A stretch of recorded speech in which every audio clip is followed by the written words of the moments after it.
The wind in Wyoming did not just blow, it screamed. It came down from the mountains with the force of a judgment, carrying ice that felt less like flakes and more like ground glass. This was the high, lonely country in the year 1889, a place where the map had given up and left the details to God and the mining companies. Jake Morrison's cabin stood as a small, stubborn argument against the white eternity of the prairie. It was built of thick pine logs, chinked with mud and hope, and it sat crouched against a low ridge. The location was not chosen for the view. It was chosen for cover. It lay a few miles off a smuggler's trace, a forgotten trail used by men moving salt and coal without paying the tariffs set by the monopolies. The nearest postal station, a flimsy shack dignified by a federal sign, was a full day's hard ride east, assuming the creeks were not swollen or frozen solid. For 3 years, Jake had lived by a rhythm dictated by the sun and the cold. His life had been pared down to the essentials: wood, water, and quiet. He chopped wood every morning, the steady chunk of the axe a kind of prayer in the silence. He ran a line of traps, taking only what he needed to eat or to trade for flour, coffee, and kerosene. He hauled water from the creek, breaking the ice with the flat of his axe head. When he rode into Copper Falls, which he did only when the weather and his supply barrels demanded it, he kept his words few. The town was a raw collection of plank sidewalks, muddy streets, and false-fronted buildings. It was a place built on the promise of copper, a promise that made a few men rich and most men tired. In the general store, or the saloon where he bought a single glass of whiskey that he nursed for an hour, the locals gave him his space. They knew him only as Morrison, a quiet man.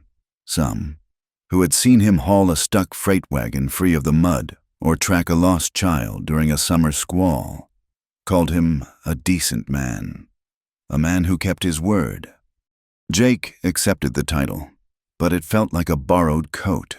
It was a reputation built on silence, a thin layer of new soil over poisoned ground. He let them think what they wanted. He measured every word he spoke, every glance he held, terrified that a clumsy phrase or a familiar name might pry the lid off the past he had nailed shut. The past had a name: Willowbrook. It came to him most nights, not as a memory, but as a fresh haunting. Sleep offered no refuge, only a return. He would be standing in the smoke, the air tasting of pine resin and something else, something thick and sickening. The fire was not just a sight, it was a sound, a roar that drowned out everything else, everything except the high, thin cries for help. He would see the church steeple, a finger of flame pointing at the sky, before it collapsed inward. And he would hear a name, or perhaps he would be screaming it himself, Thomas, his brother, a name lost in the inferno, a life turned to ash and smoke. Jake would wake up with his hands clenched, the smell of the fire in his nostrils, his skin cold with sweat despite the blankets. Guilt was not an emotion for him. It was a physical thing. It was a scar on the inside, a place that ached when the wind blew from the east. It was a debt that could never be paid, only carried. He had come to Wyoming to escape that debt, but the frontier had its own set of books. The law here was thin, stretched taut and brittle like winter ice. Out here, true power did not wear a badge. It resided in the paneled offices of the mining conglomerates. Men with soft hands and Eastern suits decided who lived, who worked, and who was broken. Their will was enforced by hired guns and compromised officials. The local sheriff, Bill Krenaugh, was a perfect example. Krenaugh was a broad man who wore his tin star like an ornament, polished bright. It was said in Copper Falls, in whispers over cold coffee, that Krenaugh knew exactly how to do the right thing, provided the right man was paying for it.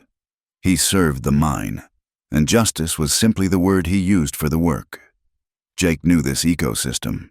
He understood that in a land run by men like Krenaugh, the only true safety was to be invisible. So he practiced his invisibility. His days were a meditation of small, necessary tasks. He spent an entire afternoon mending a split boot, his fingers patient with the awl and waxed thread. He stacked his firewood with a carpenter's precision, the rows tight and straight. A fortress wall against the coming winter. Each log was a small victory, a piece of control wrestled from the chaos. He kept a heavy Colt revolver, oiled and clean, in a holster hanging by the door, but he avoided it. He preferred the axe or the trapping knife.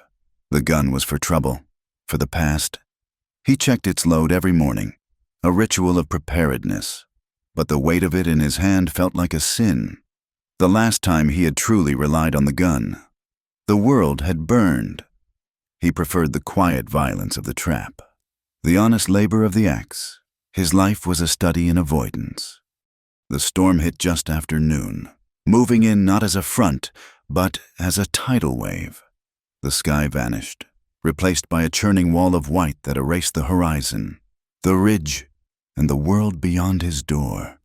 The wind shrieked, a high, thin sound like a woman's wail, and the cabin groaned under the assault. Snow began to pile in deep drifts against the north wall. Jake finished his checks. The door was barred. The shutter over the single-glass window was latched tight. He had brought in enough wood to last 3 days and 2 buckets of water. He stirred the coals in the small iron stove, adding 2 thick logs of cured pine. The stove was his anchor, the one thing holding the killing cold at bay. He sat at his small table, drinking bitter coffee, listening to the world try to tear his home apart. It was in these moments, when the isolation was absolute, that the ghosts grew bold. He could feel the memory of Willowbrook pressing against the logs, seeping in with the drafts. He stood, restless, needing a distraction. He unlatched the heavy wooden shutter over the window, just to see. The glass was frosted over, opaque. He rubbed a clear patch with his sleeve and peered out into the maelstrom. At first, he saw nothing. Just white, a blinding, moving emptiness. Then, a flicker of movement, a darkness in the white. It was a shape, stumbling, fighting the wind. It was perhaps 20 yards from the cabin, moving parallel to the ridge, unaware of the shelter so close. It looked like a person, bundled in heavy wraps, lurching like a drunkard. The figure staggered, fell to its knees, and then rose with a visible, agonizing effort. It took 2 more steps and fell again, this time face first into a drift. It did not get up. Jake's first thought was the cold, hard law of the prairie. Let the wind do its work. That was the way to survive. To open the door was to invite the storm inside, and perhaps something worse. The country was full of desperate men, outlaws, and fools. Involvement was a quick way to get dead. His cabin was his fortress, and the bar was on the door. He watched the shape. It was still. The snow was already beginning to cover it, smoothing its edges, erasing it. He turned away from the window. He put his mug on the table. He looked at the fire, warm and safe, and the face of his brother Thomas swam in the flames. He thought of the cries in the smoke. Cursing, Jake turned back. He ripped the heavy wool coat from its peg by the door. He jammed his hat on his head and pulled the door bar free. The wind tore the door from his hand, slamming it open against the cabin wall with a crack. The storm punched into the room, sending ash and embers swirling from the stove. He lowered his head and plunged out into the white. The cold was a physical blow, stealing his breath. He could not see. He could only feel his way, moving toward the spot where he had seen the figure fall.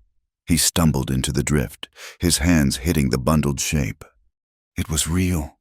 He fumbled for a grip, his gloves slipping on the frozen cloth. He hooked his arms under the body.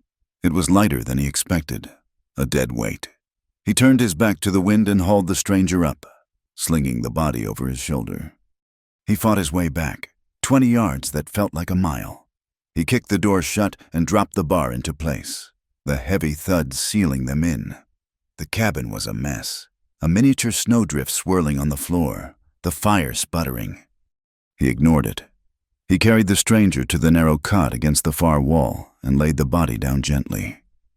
He did not know if it was a man or a woman, alive or dead. It was just a frozen bundle. His first priority was the fire. The storm's intrusion had chilled the room to the bone. He threw log after log into the stove, reckless with his supply. He needed heat, a roaring, driving heat to fight the ice. He worked the bellows until the stove box glowed a dull red and the fire roared up the chimney pipe, the flames visible through the grate, casting a wild, amber light across the room. Only then did he turn back to the stranger. The body was small, slender. He began to work on the frozen wraps, his fingers stiff and clumsy. He pulled away a heavy shawl, caked with ice. Underneath was a rough wool coat, frozen stiff. As the heat in the cabin rose, the ice began to melt, dripping onto the floor. The stranger was breathing. He could see the faint, shallow rise and fall of the chest. He needed to get the wet clothes off. He started with the hands, pulling off frozen gloves. The hands underneath were raw, chapped red. But what caught his eye were the scars. They were old, white lines, and the knuckles were calloused. There was a thin, puckered scar that ran from the wrist to the first knuckle of the forefinger. These were not the hands of a gambler or a gentleman. They were the hands of someone who had known hard labor, and maybe violence, hands that had held tools, and perhaps a weapon. The head was wrapped in a thick wool scarf, covering the face entirely, the cloth frozen solid against the skin. Jake hesitated. He felt like an intruder, but the cloth was wet, and it would freeze the skin it was meant to protect. He leaned close. The smell of the wet wool and the cold filled his senses. He worked his fingers under the edge of the scarf, trying to loosen it. The firelight played over the still form, and the only sound was the howling of the wind and the angry crackle of the pine logs. The cabin door, the line between saving a life and letting the world take it, was bolted shut. But Jake knew, as he touched the frozen cloth on the stranger's face, that the real trouble had just begun. He had let the storm in. His fingers brushed the frozen fabric.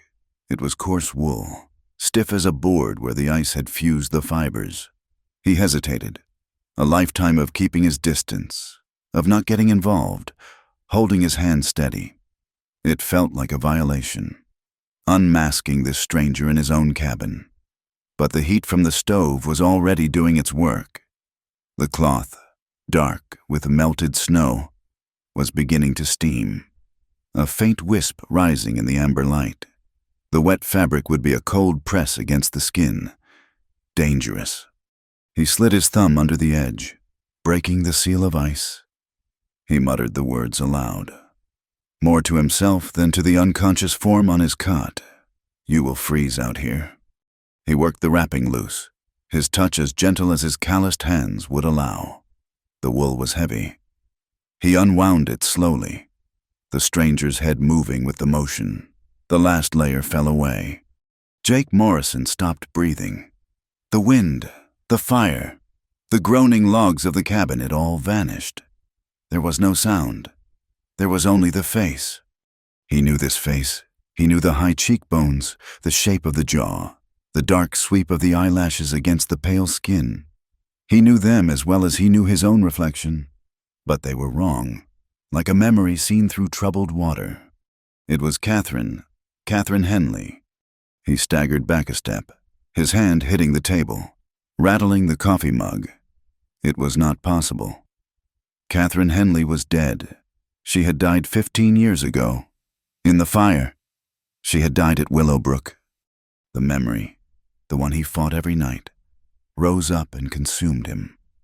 No longer a dream, but a waking vision. He saw her not as she was now, but as she had been. The daughter of the bank manager, walking on the boardwalk in a dress the color of a summer sky. She was all light and polish, her laugh a thing that made men stop and listen.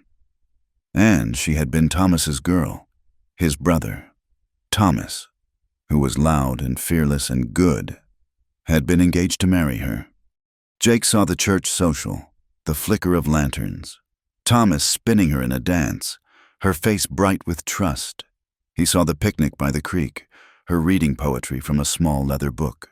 She was the symbol of that town, of the life they had been promised, the life built on good timber and decent intentions. And then he saw the fire.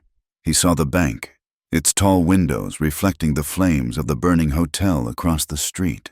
He heard the screams. He remembered the last time he saw Thomas, running toward the bank, shouting Catherine's name. Jake had been frozen, holding the torch, the smell of kerosene on his hands, the lies of the foreman echoing in his ears. They told him the buildings were empty. They told him it was just a message to the railroad. He looked at the woman on his cot. The memory shattered, replaced by the harsh reality. This was not the girl from the picnic. The face was the same, but the life had been carved out of it. Her cheeks were hollow, the skin stretched tight, suggesting months, maybe years, of hunger.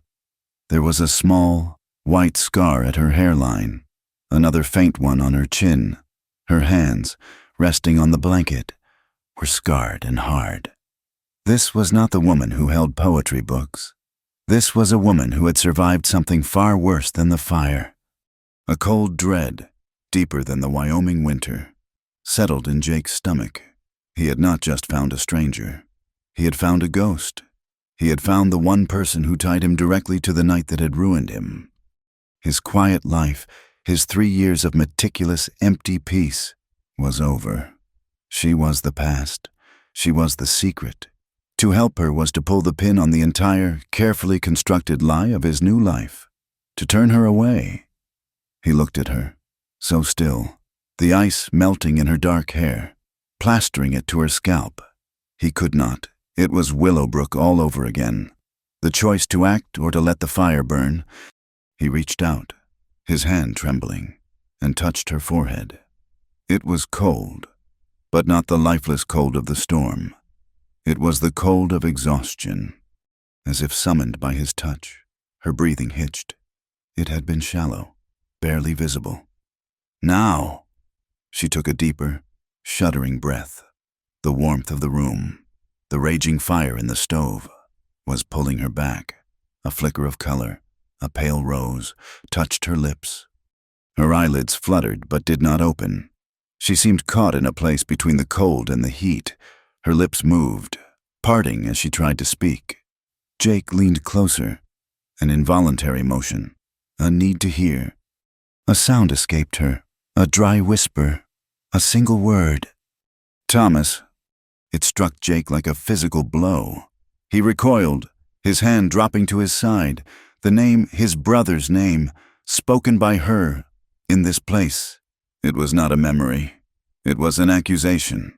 It was a knife, twisting in the scar he thought he had hidden so well. She was dreaming of the man he had failed, the man who had died trying to save her. He stood frozen, caught between the living ghost and the dead brother, and in that moment of perfect, terrible silence, a new sound cut through the storm. It was not the wind. The wind was a scream, a steady, high wail. This was a percussive sound, a rhythmic, heavy thump. It was the sound of horses, more than one, being pushed hard through deep snow. Jake moved instantly, the shock replaced by a jolt of pure adrenaline. He crossed the cabin in 2 strides and put his eye to the small patch he had cleared on the window. The white was no longer empty. 3 figures, dark and broad, were moving toward the cabin. They were on horseback, hunched against the wind. They were not lost travelers. They moved with purpose, following the faint line of the ridge, aimed directly at his door. As one of them turned, the wind whipped his coat open, and for a fraction of a second, Jake saw a glint of metal on his chest, a badge. He pulled back from the window, his heart hammering. Lawman, out here, in this. His mind raced. He looked at Catherine, still lost in her dream of Thomas. He looked at the heavy bar on his door. He had 1 room. There was no cellar, no loft, nowhere to hide a mouse, let alone a person. If he opened the door, they would see her. He could say he found her in the snow, a plausible truth. But they were hunters. not rescuers. They would ask questions, and his answers would be thin. If he did not open the door, they would break it down. He would be harboring a fugitive. He would be resisting. It would be gunfire and death. And his life would end here, in the snow, protecting a ghost. A heavy fist pounded on the thick pine door, the sound like a hammer blow. Then, a voice. It was a bellow, a sound full of rough authority, strong enough to pierce the wind and the wood. Jake knew that voice. It was Sheriff Bill Creenaw. "Morrison," the voice roared. "Open the door." Jake's hand went to the grip of the Colt hanging by the frame. His fingers wrapped around the cold wood. Another pound, harder this time. "Open in the name of the law." Jake stood motionless, his world reduced to the space between the unconscious woman and the barred door. The voice came again, impatient and edged with menace. "We are looking for Catherine Henley. We know she came this way." A pause, and then the words that sealed the world shut. "She shot a federal judge in Colorado." The words from outside hung in the air, colder than the storm. "She shot a federal judge in Colorado." Jake, his hand was still on his revolver, but he did not draw it. He was a statue, a man trapped in amber. The sound of the pounding, the sudden, violent intrusion of the law, had frozen him. Behind him, on the cot, the woman moved. The shouting had done what the cold could not.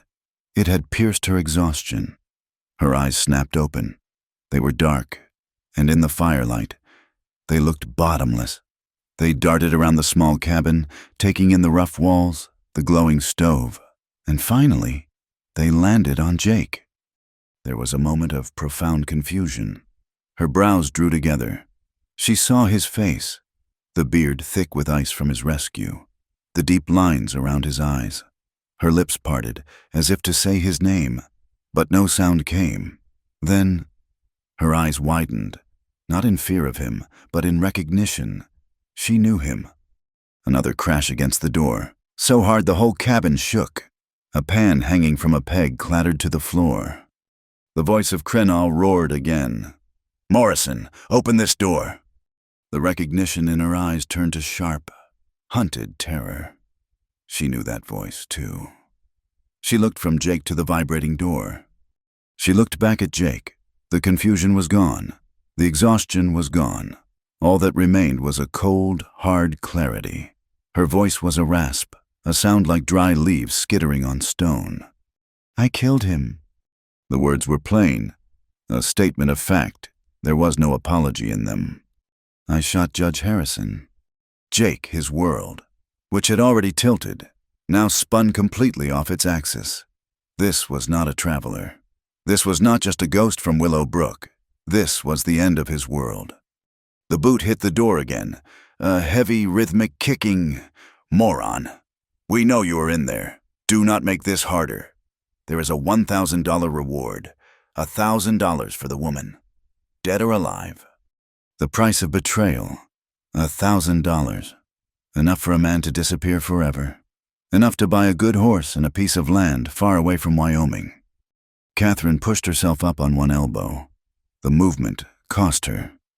Her face tightened in pain, but she did it. Her eyes never left Jake. "He was the one," she whispered, the words desperate, aimed only at him. Harrison, the judge. Jake could only shake his head, a small, dumb motion. What? The judge. He was still 10 steps behind. "He hired them," she said, her voice cracking. "He hired the men who burned Willow Brook." The name of the town, spoken by her, in this room, was a sacrilege. It was his private hell, and she had just walked into it. "No, the word was torn from him. That was a railroad dispute. It was a land grab." She cut him off. Her voice was gaining strength, a fire being lit by pure rage. He wanted the mineral rights, the land under the town. He paid to have the town cleared. He paid for the fire. Jake. His memory flashed, sharp and sickening. The foreman from the mining company, the one who called himself Smith. The meeting in the trees outside of town. The gleam of gold coins, the smell of whiskey, the other 6 men, drifters in hard cases, men like him, men running from something. The 7 of them. They were told it was a message. They were told the buildings were empty. Just burn the hotel, the bank, and the land office. The foreman had said, scare them off. We were told Jake, his voice was hollow, the sound of a man speaking from the bottom of a well. We were told the buildings were empty. The look Catherine gave him was devastating. It was not pity. It was worse. It was a shared, awful knowledge. The eyes of Catherine were merciless, not with hate for him, but with the awfulness of the truth. They were not empty, she whispered. His men, they went in ahead of you. They locked the doors. From the outside. Jake saw it. He saw the flames on the bank. He saw his brother, Thomas, running toward it, shouting her name. Thomas had been trying to get in, and the doors were locked. They locked them in, she said, her voice breaking, to erase the witnesses. My father, Thomas. The name Thomas landed. Jake felt the floor drop out from under him. He leaned against the wall, his stomach turning. The screams, the high, thin screams he had told himself were the sound of burning animals, or the wind, or his own guilt. They were real. They were people. Locked inside. He had not just been an arsonist. He had been a guard. He had been a tool. A blind, stupid tool. He was not just a coward who ran. He was a fool who had helped set the trap. How, he managed to say, how can you know? She did not answer with words. She gestured, a weak, desperate movement, toward the pile of her wet outer clothes on the floor by the stove, the heavy, frozen coat and shawl he had ripped off her. My coat, the lining. Jake! His eyes darted to the sodden wool heap. It was just a wet mess. 15 years, she whispered, the words coming faster now, tumbling out. The men at the door were pounding, shouting, but they were a distant storm. I ran, I hid, I kept it all. Letters. From Harrison to the foreman, payment slips from my father's bank, signed by Harrison's men, contracts, all of it. I sewed it inside the lining. The door suddenly shuddered. A splinter of wood flew inward and skittered across the floor. The bar was holding, but the frame was splitting.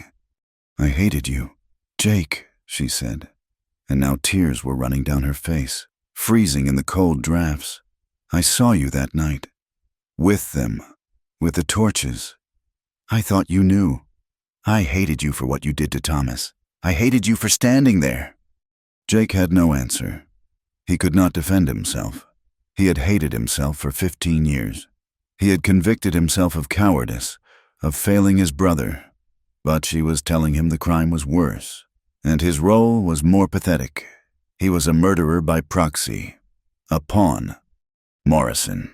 The final roar from outside. It was not a request. It was a judgment. I am coming through. Last chance. The full weight of 3 men slammed against the door. The heavy pine bar groaned. The wood fibers screaming. The wind howled through the new cracks. A death whistle. Time stopped. Jake, his mind went perfectly clear. He saw his 3 choices, laid out like cards on a table. 1, he could lift the bar. He could step aside, give her to Krenaugh. He could take the $1,000. He could ride to Oregon, change his name again, and live. He would be rich, and he would be the lowest thing that ever drew breath. He would be trading one ghost for another, and he would be letting Harrison, the real devil, win. 2, he could raise the Colt. He could shoot when the door came down. He was fast. He could take Krenaugh, maybe the 1st deputy, but not the 3rd. He and Catherine would die here, on this dirt floor. And the proof, the letters and contracts, would be found by the very men they were meant to expose. It would all burn. Again. Or 3, the 3rd way, the impossible long shot. It was a play that relied on the truth. It relied on 15-year-old papers. And it relied on the one thing he knew about Bill Krenaugh, his greed. He moved. It was not a thought. It was an instinct. It was all one fluid motion.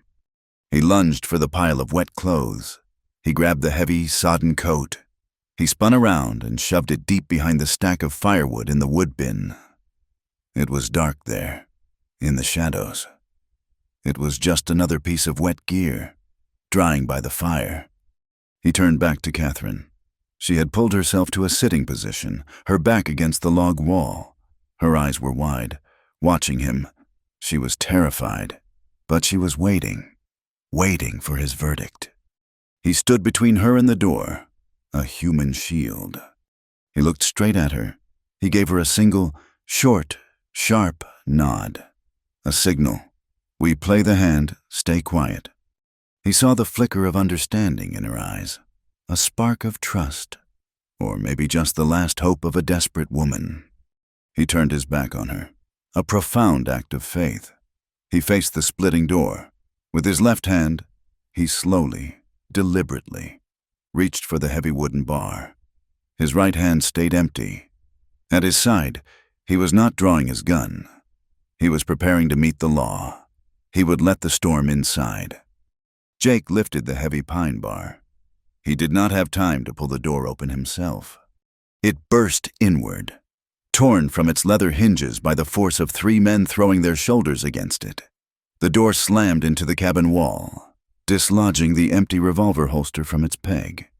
A wall of wind and fine, stinging snow blasted into the room. The heat of the stove was beaten back. Papers, an empty flour sack, and ash from the hearth swirled in a sudden, violent vortex. The flames in the stove guttered, choked, and the room was plunged into near darkness, lit only by the red glow of the coals. Then the space was full of men. Sheriff Bill Creenaw stood in the center, a mountain of wet buffalo hide and grim certainty. His face, framed by a frost-heavy beard, was red from the cold, but his eyes were sharp and calm. He held a Winchester rifle in the crook of his arm, its muzzle pointed at the floor, but ready. Behind him, 2 deputies fanned out, blocking any escape. They were younger, their faces raw with the cold and a nervous energy.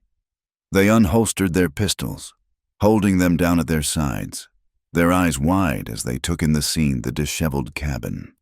Jake standing by the wall, and the woman, Catherine, sitting up on the cot, her dark hair plastered to her head, her eyes burning like fresh coals. The wave of heat from the stove, rebounding from the cold, hit the men like a physical thing. The smell of hot iron, burning pine, and wet wool filled the air. Creenaw let the silence stretch. He looked at Jake, and his lips pulled back in a smile that held no warmth. It was a smile of grim satisfaction, the kind a man gives when he has cornered his quarry. He spoke, his voice a low rumble. He told Jake that he always did pick the hard way. He dismissed Jake with that, turning his full attention to the cot. His gaze moved over Catherine, assessing her. He took in her torn clothes, her exhaustion, and the defiant set of her jaw.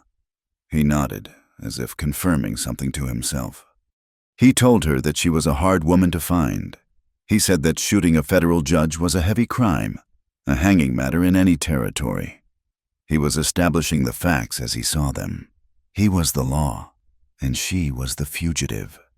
One of the deputies, a thin man named Pike, edged closer to the wood bin, his pistol still raised. His eyes were scanning, looking for her weapon, her saddlebags, her gear. Crenow's eyes were also moving. They swept the small cabin, noting the sparse furniture, the empty table, the axe by the wall. He was looking for the coat. He was looking for the evidence. His gaze passed over the dark, shadowed space behind the firewood, lingered for a second, and moved on. He saw nothing but stacked logs and shadow. Jake moved, a slow, deliberate motion. He did not want any sudden actions. He turned to the stove, picked up the heavy tin coffee pot, and gestured with it toward the 3 men. He spoke, his voice level. He told the sheriff and his deputies that it was a bad night to be out. He said the pass to Copper Falls would be closed by morning. He was not offering hospitality. He was buying time. He was forcing a human moment into the middle of a manhunt. He reached for the tin mugs hanging from pegs. His movements precise. He poured the black, steaming liquid. Krenaugh did not refuse. He watched Jake. His eyes narrowed. He was calculating. The storm was real. He had felt it. He took the mug from Jake, the metal hot against his frozen gloves. The other two deputies took theirs, glancing at their boss for permission. Krenaugh sipped the coffee, the scalding liquid hissing against his frozen beard. He used the moment to probe. He told Jake that we all do things we regret. He said he seemed to recall that Jake came from down south, near Willowbrook. Was it not? He asked. Jake did not look up. He stared into his own mug. The sheriff continued. He said there was a lot of fire and trouble down that way 15 years ago. He said a man might learn to keep his head down after a thing like that. He paused, then added, instead of hiding another man's trouble. The threat was clear, laid bare on the table. Krenaugh knew him. He knew the name, or at least the association. Jake felt a coldness in his stomach that had nothing to do with the open door. He kept his face a mask of stone, but his hand tightened on the tin mug. The metal creaked under the pressure. He replied that he kept to himself. He had found a traveler in the snow. That was all. A new voice cut through the room. It was Catherine. It was hoarse, the sound of a throat raw from the cold, but it was clear and sharp as glass. She told the sheriff he was lying. All 5 men turned to look at her. The deputies, Pike and Harris, raised their pistols slightly. She had pushed herself fully upright, her back straight against the log wall. The blanket was pooled around her waist. Her eyes were fixed on Bill Krenaugh. She said Jake was not hiding her. She said she came here, and she told him she did not just shoot a judge. She shot a monster. She said she shot Judge Martin Harrison. The name, spoken so plainly, had a powerful effect. The 2 deputies looked at each other, their nervousness obvious. This was not a simple warrant for a common killer. Judge Harrison was a name connected to the Capitol, to the railroad, to the powerful mining syndicate that owned most of Wyoming, including the town of Copper Falls. It was a name that was not said aloud, especially not like this. Krenaugh's face darkened. The brief, false pleasantry of the coffee was gone. He set his mug down on the table with a hard thud. He had lost control of the room, and he knew it. He said he did not care what she called him. He had a warrant for a killer. He said he could take her in warm, or he could take her in cold. His hand moved, coming to rest on the dark, oiled wood of his revolver grip.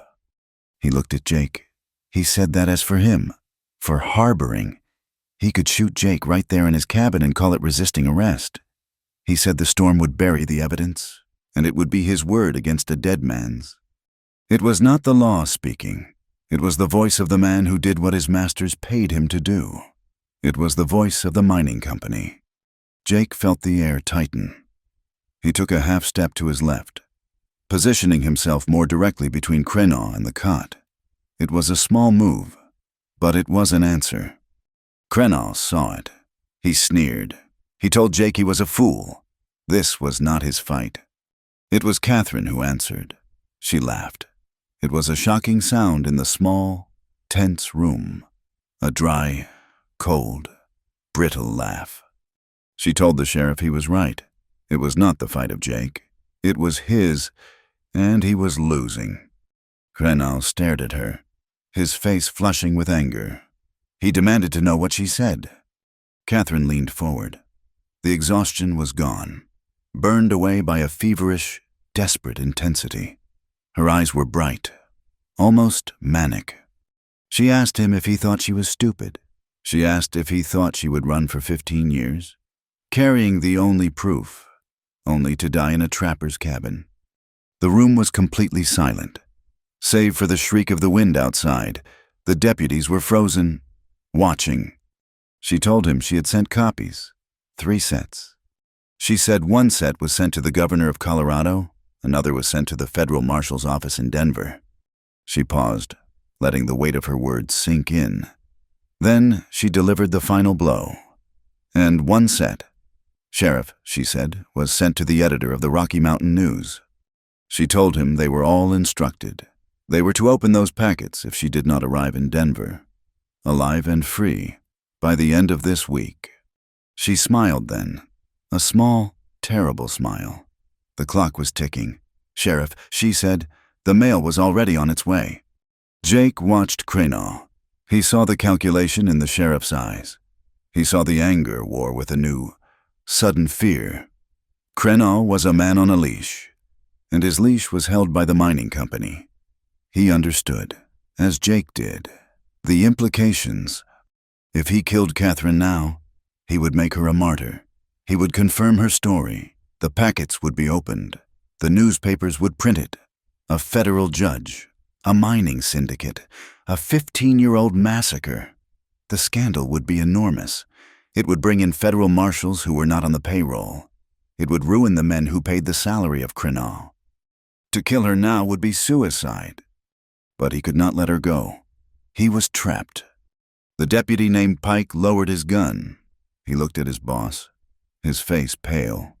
He wanted no part of this. He had signed on to chase horse thieves, not to be the trigger man in a political assassination. Crainaw's face was a mask of contained fury. He had been beaten, and he knew it. He had walked into a trap, and he had done it with his own gun drawn. He slowly, deliberately, took his hand away from his pistol. He told Catherine that she was smart, too smart, but she was still a murderer. That paper, he said, would not save her from a rope. He turned to his deputies. He told them they were going. The other deputy, Harris, stammered. He asked, "But Sheriff, the warrant." Crainaw cut him off. He snapped that it was the storm. He said they could not get back to Copper Falls in this blizzard, and they could not hold her here. He said they would go back, regroup. He would telegraph for a new warrant, a different one that accounted for this complication. It was a thin, flimsy excuse. He was not retreating from the storm. He was retreating to get new orders. He backed out of the doorway, his eyes locked on Catherine, his face promising retribution. Then his gaze shifted to Jake. It was a look of pure, cold hatred. It promised a reckoning. The deputies scrambled back after him, visibly relieved to be turning their backs on the cabin, to be out of that small, hot room. Jake slammed the door shut, the wood groaning as it settled back into its splintered frame. He dropped the heavy bar into its cradle. The solid thud of the wood was the only sound. He leaned against the door, his legs weak, his heart pounding so hard it hurt his ribs. The cabin felt huge and empty without the presence of the other men. He looked across the room at Catherine. She had slumped back against the wall, the fire gone from her eyes, replaced by a deep, bone-weary exhaustion. She looked like she might collapse. He spoke, his voice barely a whisper. "Copies. Sent to the governor." Catherine met his gaze. She shook her head. A small, tired gesture. "No," she whispered. "There are no copies. There is nothing, everything. It is all in the lining of that coat. Right there, in your wood bin." Jake closed his eyes. He pressed his forehead against the cold, rough wood of the door. He had bet his life, and hers, on a lie. And he knew, with a certainty as cold as the snow outside, that the next time Bill Crainaw came, he would not be knocking. The echo of the bar thudding into place was unnaturally loud. For a full minute, neither of them moved. Jake remained pressed against the door, the splintered wood at his back. Catherine was a statue of exhaustion on the cot. The only sounds were the high, lonely shriek of the wind and the soft hiss of the melting snow on the hot stove. The cabin, which had felt impossibly small with Crainaw's men inside, now felt vast and empty. The silence was heavy, filled with the things that had just been said and the one terrible truth of Catherine's lie. Jake finally let out a breath he felt he had been holding for 15 years. He pushed himself away from the door, his legs shaking. The adrenaline that had sharpened his mind was draining away, leaving a deep, aching weariness. He looked at the door. It was a ruin. The hinges were torn, the frame split, the bar was holding it. But it was a temporary fix, a suggestion of security rather than a fact. He crossed the room, picked up the heavy buffalo coat Crenal had left behind in his haste, and stuffed it into the largest crack, blocking the worst of the whistling draft. Then he turned to the fire. The blast of cold air had chilled the room dangerously. He fed log after log into the stove, his movements methodical. He needed the heat. He needed the roar of the fire to fill the silence. The flames caught, and the cabin was once again filled with the scent of burning pine. He turned and looked at Catherine. The false strength that had fueled her bluff was gone. She was shivering, her hands clutched in the thin blanket, her face the color of old ashes. He saw her wince as she moved her right hand. He walked over. He did not ask permission. He knelt by the cot and said, very quietly, "Let me see." She unfolded her fingers. The palm was raw, scraped open as if she had fallen hard on ice or rock. A shallow cut, but it was bleeding sluggishly, the blood dark against her skin. He grunted. He went to a small wooden chest under his table. He pulled out a tin box. Inside were a small flask of whiskey, a roll of clean linen bandages, and a needle and thread. He took the flask and a strip of linen and returned to her. He sat on the low stool, bringing him level with her. "This will sting," he said. It was not an apology. He poured a small amount of the whiskey directly onto the wound. Catherine inhaled sharply. Her whole body went taut, but she did not make a sound. He cleaned the wound with a corner of the linen, his touch surprisingly gentle for a man whose hands were mapped with scars and calluses. As he worked, the quiet stretched. It had to be broken. "I was one of them," he said. His voice was low, rough, directed at her bleeding hand. "At Willowbrook, I was one of the 7 men who carried torches." She was perfectly still. He could feel her eyes on the top of his head. "A foreman, called himself Smith, from the mining company. He paid us gold. He told us he swore to us the buildings were empty." He paused, his hands slowing. "He said it was just to scare the railroad men, to burn the land office and the bank so they could not file the new claims. We were drifters. We were disposable. It was easy money." He did not look at her. He could not. The shame was too old, too deep. "I saw Thomas, your Thomas," he said the name. It felt like swallowing broken glass. "He was shouting your name, running for the bank. I just stood there. I saw the flames on the roof, and I thought he was a fool, running into a fire. Then the other men, Smith's men, they started shooting. Not at us, but at the windows, to keep people to keep them in. And I ran. I dropped my torch and I ran. I rode for 3 days." He finished tying the knot on the bandage. He did not let go of her hand. She finally spoke. Her voice was just a breath. 15 years. Jake." "I know," he said. "I have been running for 15 years. She pulled her hand free, not with anger, but just to have it back. She stared at the white linen, a stark, clean patch on her dirty skin. "When my father pushed me out the back window of the bank," she said, her voice hollow. "He gave me his ledger. He knew Harrison was dirty. He had been tracking the payments. Harrison was using the bank to launder the money. My father gave me the book and told me to run and not stop. He went back for my mother." She looked up, her eyes dry and burning. "They never came out?" She told him of the years that followed, of nights spent in ditches, of working as a laundress in Cheyenne, her hands boiled raw, always listening for a familiar voice, of being a cook in a logging camp in the Dakotas, invisible among the men, of sewing, endlessly, in the back room of a tailor's shop in Denver, always near the newspapers, always reading, watching, learning the names of the men who worked for the mining syndicate. "I kept the papers," she said, nodding toward the wood bin where her coat was slowly drying. "I added to them. A letter I stole from a drunk foreman, a payment slip I found in a discarded jacket. Little pieces. For 15 years. It was all I had. It was the only reason to stay alive, to one day make them pay." She looked at him, and the hate she had spoken of earlier was gone. In its place was something far more terrible, a shared, desolate understanding. Their lives had both ended that night. They were just two different kinds of ghosts. He slowly stood and retrieved her heavy coat from the shadows. It was still damp, but the frozen stiffness was gone. He held it out to her. "You need to get dry." He turned his back, giving her the privacy to change out of her damp shirt, pulling the coat on over her thin underthings. He heard her shiver, the rustle of the wool.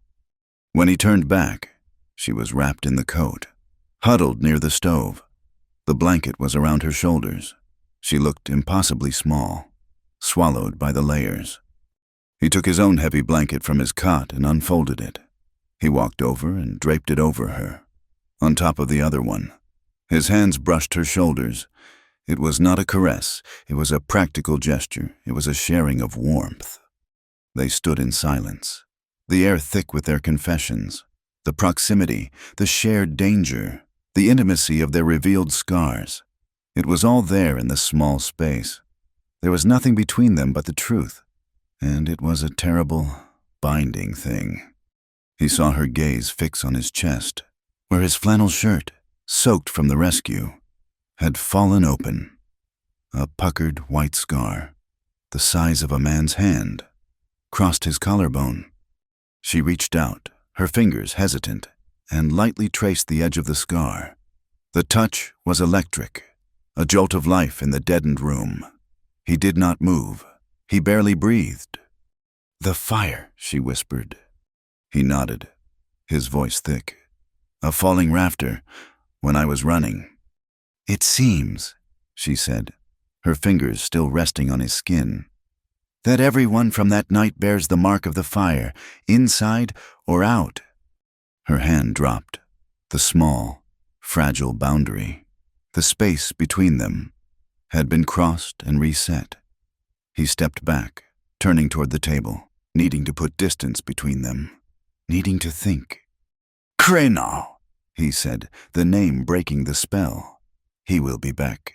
That bluff, it was good, but it only bought us time. He is not going back to Copper Falls. He is getting new orders, and he will be back before this storm lifts." "He cannot let us live," she said, her voice flat. "Not now that I have named him.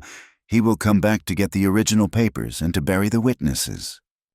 "Then we cannot be here when he comes." He went to the window, scraping the frost away. The world outside was still a chaos of white. "We have to ride." "Where?" she asked. "We cannot outrun them. They have fresh horses. We have one good mare and whatever you have in that lean-to." "Denver," he said. The word sounded impossible. "Your bluff. We make it real. We ride to Denver. We get those papers to the federal marshal you named. That is 3 days' ride. Jake, in this, hunted." "It is the only road," he said, turning to face her. "You said you were done running. This is not running. This is riding to something." The decision hung in the air. She gave a single sharp nod. "Denver." The cabin shifted from a shelter to a fortress under siege, and now to a staging ground. Action replaced the heavy intimacy. "Get ready," he said. "Eat, drink." He pushed a tin of biscuits and a strip of dried venison toward her. He went to the woodbin and retrieved her coat with a sharp skinning knife. He carefully slit the heavy wool lining where she pointed. He reached inside and pulled out a thin packet wrapped in oilskin. It was surprisingly light for something that carried the weight of so much. He untied the thong and spread the papers on the table. Faded ink, ledgers, a few letters, their creases worn through, and signatures. He saw the name Harrison scrawled at the bottom of a page. He saw the name Smith, the foreman, It was real, all of it. "We cannot carry this together," he said, his mind working fast. "If they catch us, they get it all." "But there are no copies," she said, her voice panicked. "We make them matter." He divided the pile. The ledgers, the contracts, he gave back to her. "Put these back, sew them in, tonight." The letters, the most direct, damning proof. He went to his own saddlebags, slitting the inner leather of the flap. He slid the folded papers inside, one by one. "No," he said, stopping. He pulled one letter out. It was the one from Harrison, authorizing the payments. He folded it small. He went to the loose floorboard in the corner, the one he used to store his small stash of emergency money. He pried it up with his knife. He wrapped the single letter in a piece of oilskin and placed it in the cold, dark earth beneath the cabin. He replaced the board, tamping it down. "If we do not make it, if Krenau tears this place apart, maybe someone will find it." He turned back to her. "We cannot take the main trace.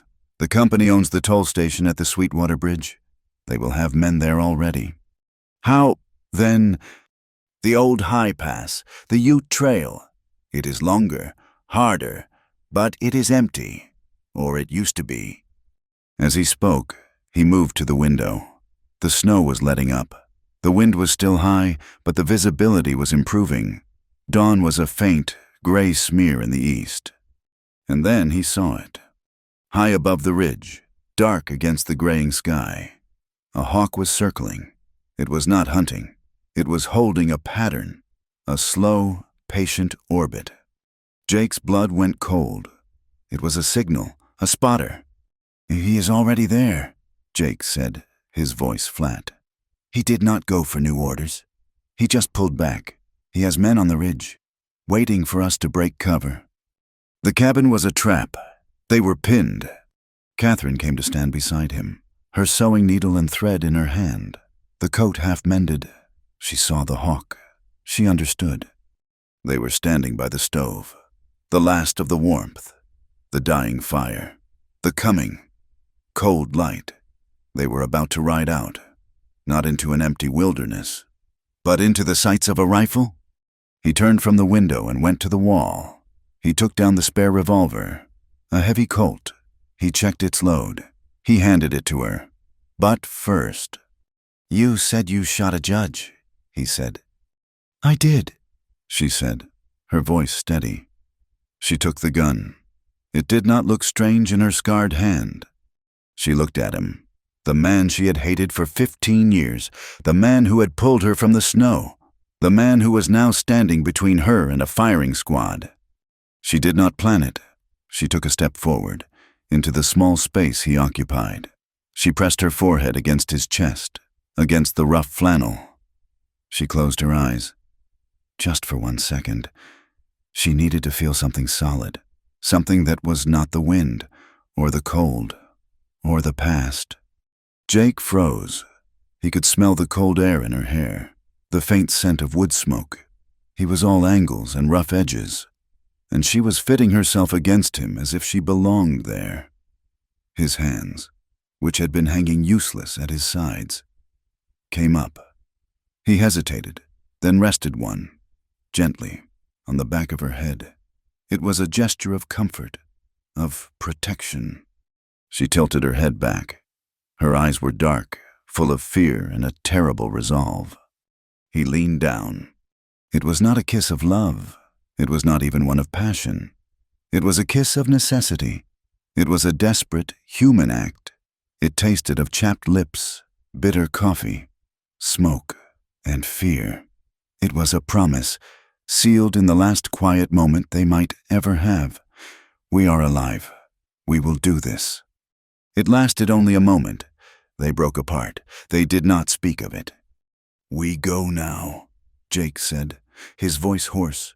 "He will be watching the front. We go out the back, through the lean-to. Keep low." He grabbed his rifle. He unbarred the shattered door. Just enough to slip out. The cold hit them like a hammer. The hawk was still circling. He led her out into the gray, windswept dawn. They did not run. Running was for flat ground. They moved with a desperate, lung-burning purpose, pushing the two horses through the thigh-deep snow of the lean-to, breaking into the gray, swirling chaos of the dawn. The wind was a physical thing, a solid wall that pushed back, stinging their faces with ice. Jake led, his rifle in one hand, pulling his mare. Catherine followed, her hand gripping the mane of the spare gelding, the heavy revolver he had given her shoved into the waistband of her coat. The hawk was gone, but the feeling of being watched was absolute. The ridges around the cabin were alive with eyes.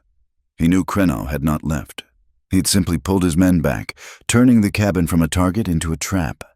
And Jake and Catherine had just walked out of it. He led her north, toward the high pass, the Ute Trail.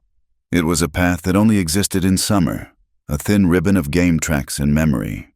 In winter, it was madness, but it was their only way. The main trace would be held by company men, the telegraph lines already humming with their descriptions. For an hour, they climbed. The horses heaved, their coats dark with sweat despite the cold, their breath plumed in the air. The world was a misery of white snow, black rock, and gray sky. Jake did not look back. He did not need to. He could feel the pursuit. It was a cold pressure at his back. They broke free of the lower drifts and came upon the pass itself, a narrow ledge carved into the side of the mountain. The wind here was worse, a high, thin scream. To their left, the mountain went straight up. To their right, a sheer drop into a canyon, a place of shadows and jagged blue ice. The snow was thinner here, scoured from the rock by the wind, which made the footing treacherous. Ahead, Jake saw it. The bridge. It was not a bridge. Not really. It was a relic, a thing left by gold prospectors 20 years dead.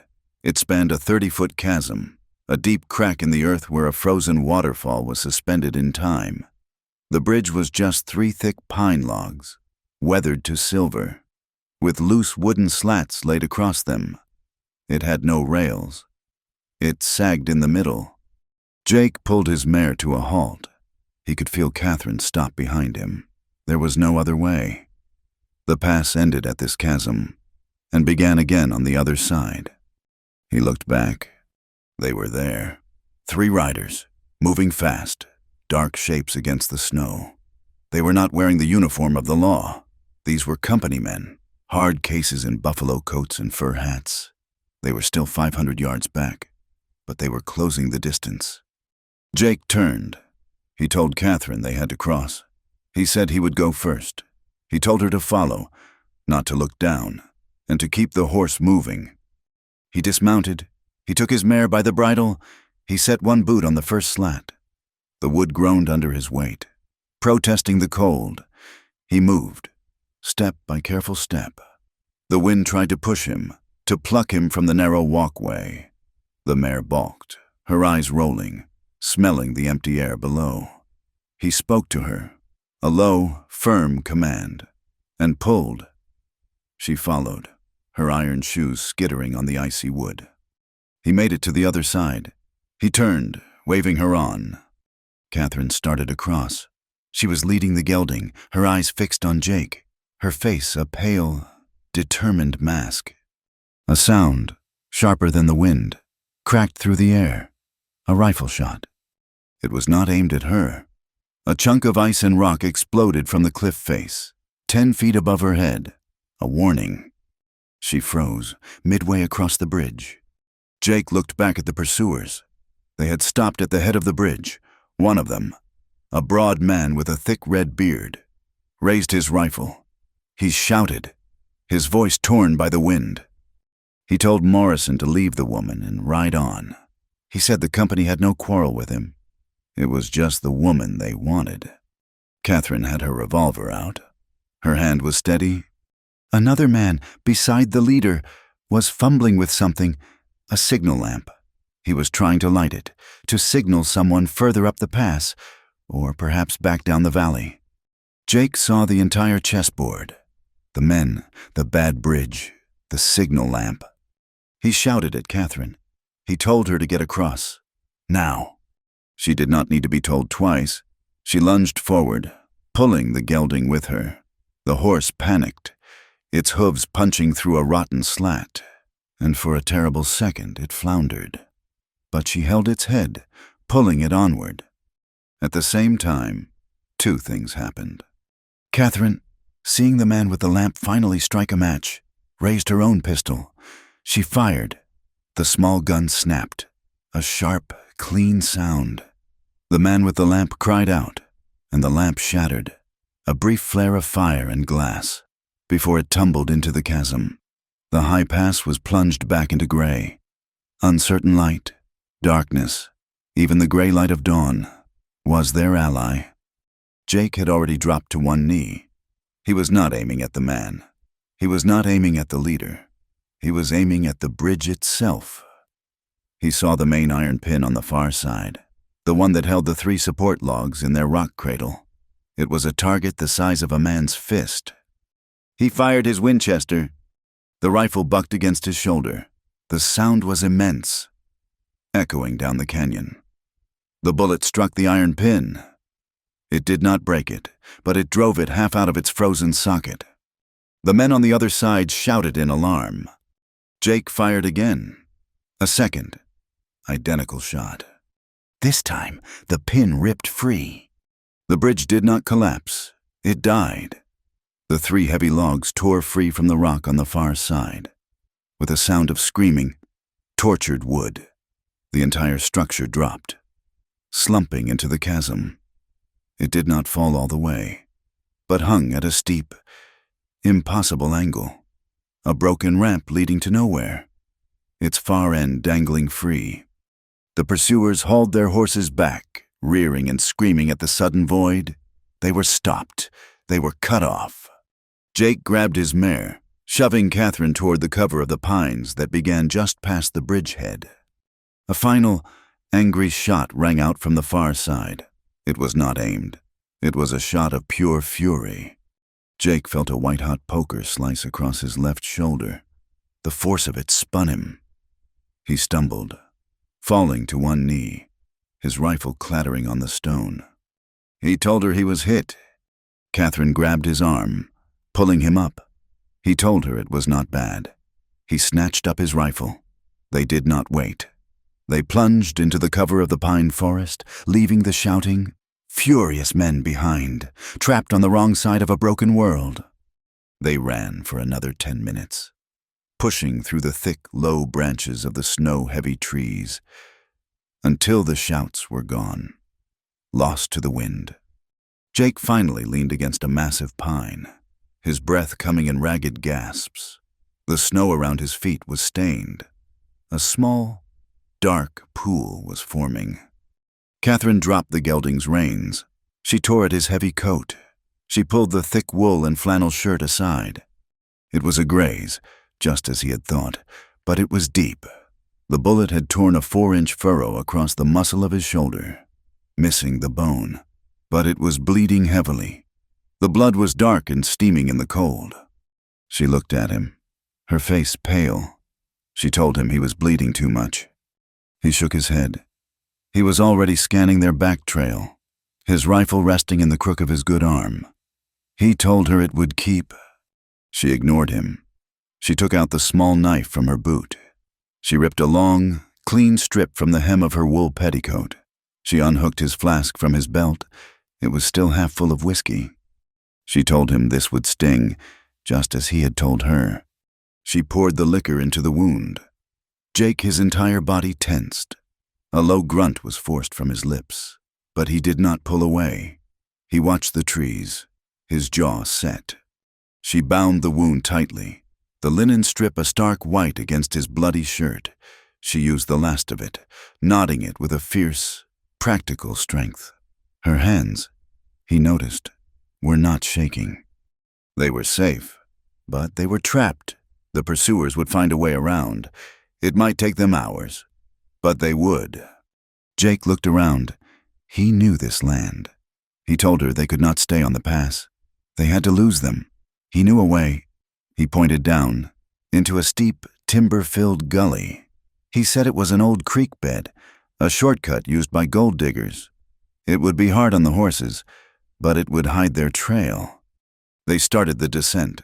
It was a nightmare. The horses slid, falling to their haunches. Jake used his good arm to brace himself, his wounded shoulder sending jolts of fire through his body with every step. They reached the bottom. It was a narrow canyon, its floor choked with ice and snow-covered boulders. A thin, dark trickle of water ran through the center, a line of life in the frozen landscape. Jake told her to ride in the water. It was a hunter's trick. The running water would wash away their tracks, and the ice would hide their scent. For hours, they rode in the shallow, freezing creek. The ice broke under the horses' hooves. The sound unnaturally loud. The water soaked their boots, numbing their feet. But it was working.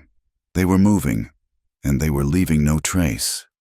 By midday, they stopped in a thicket of frozen willow trees to rest the horses. The animals were trembling with cold and exhaustion.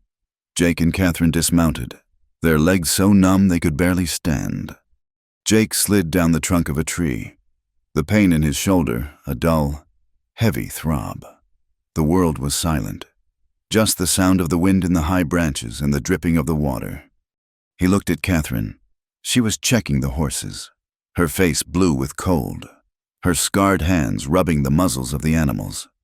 He spoke, his voice quiet. He told her he was not afraid of dying. She stopped what she was doing. She looked at him. He said he had lived with death for 15 years, but he was afraid of dying before this was done. He was afraid of dying before he could pay the debt. He could not, he told her, fail Thomas again.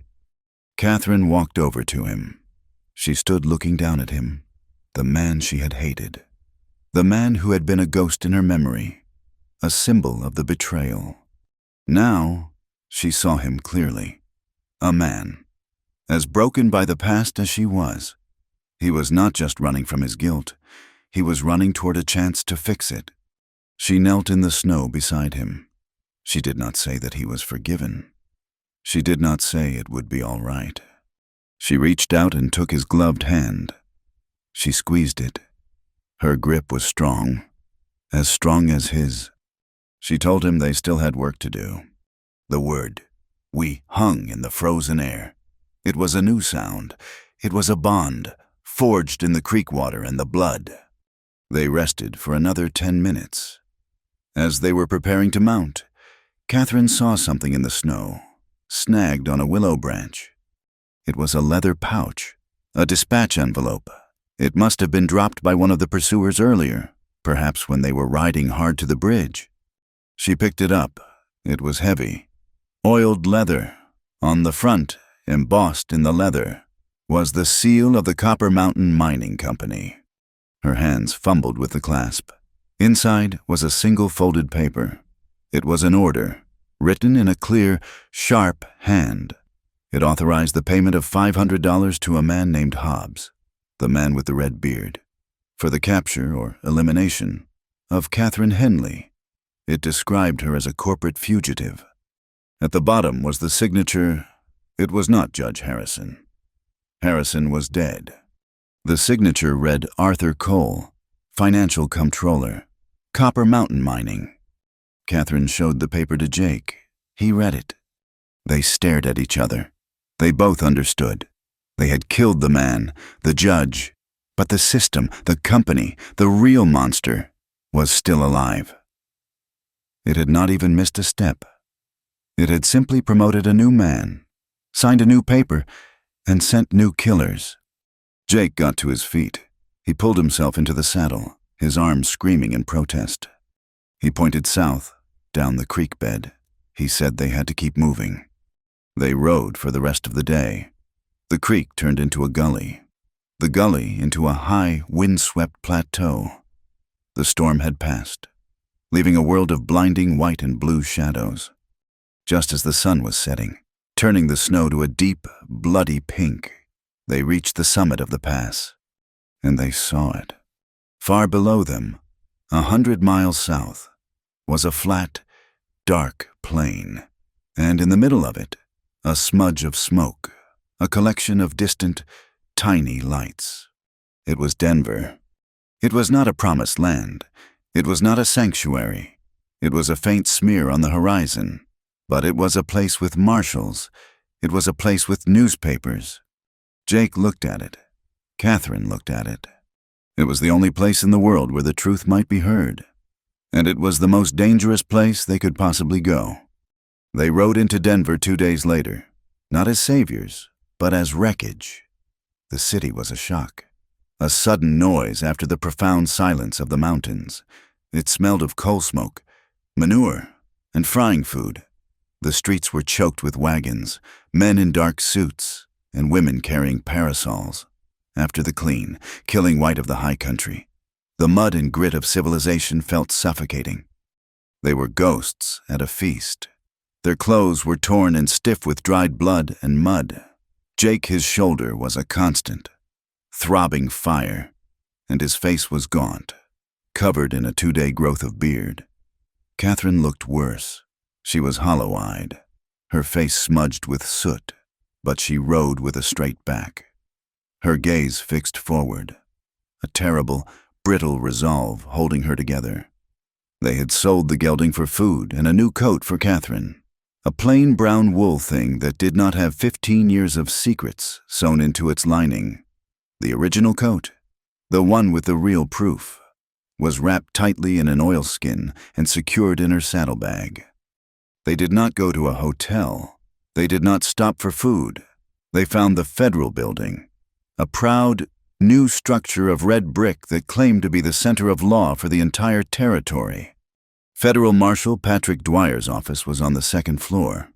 The man himself matched the office clean, ordered, and smelling faintly of tobacco and floor polish. He was in his 50s, with a tidy gray mustache and eyes that had seen too much to be surprised by anything.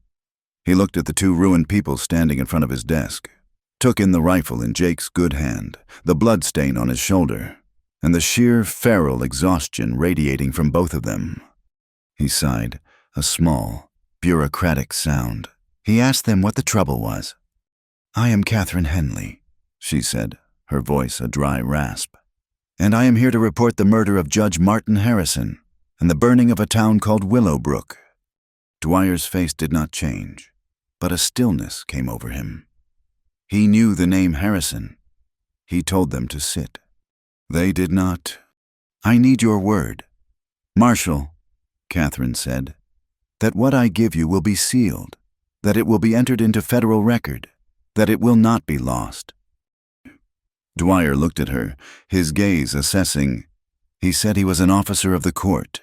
He followed procedure. That was all she was going to get. Catherine placed her saddlebag on his desk. She took out the small skinning knife.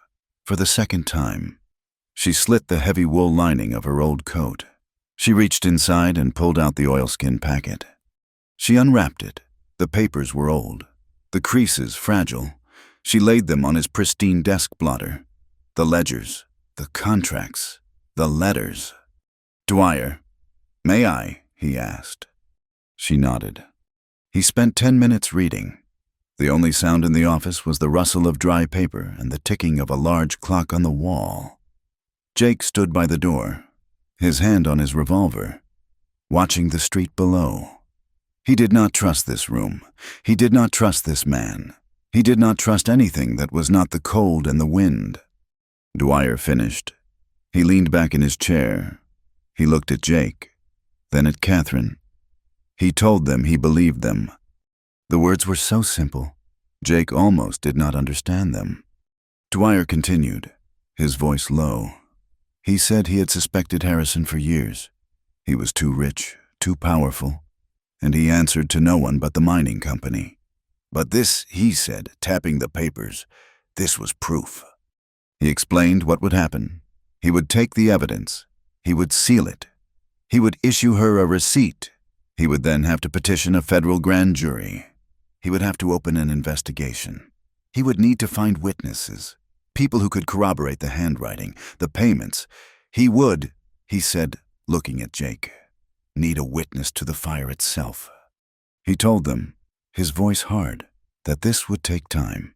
and that the moment he filed the papers, the Copper Mountain Mining Company would know. They would use every lawyer, every politician, every hired gun they owned to stop it. He told them this process was vulnerable. He told them they were in more danger right now, in this city, than they had been in the mountains. He did as he promised. He listed every document. He placed them in a heavy canvas envelope, melted a stick of red wax, and pressed his federal seal into it. He wrote Catherine a receipt on official letterhead, his pen scratching in the quiet. He handed it to her. "Find a safe place to stay." He said, "Do not talk to anyone. I will find you when I'm ready. And Morrison," he added, looking at Jake. "Get that shoulder looked at." They found a room in a lodging house on a narrow, dirty street near the tanneries. It smelled of chemicals and old grief. Jake bolted the door. Catherine sat on the bed, holding the receipt. It was just a piece of paper. It felt like nothing. An hour later, as Jake was trying to clean his wound with whiskey and a rag, there was a knock. Jake had his gun out before the sound faded. He stood to the side of the door. "Who is it?"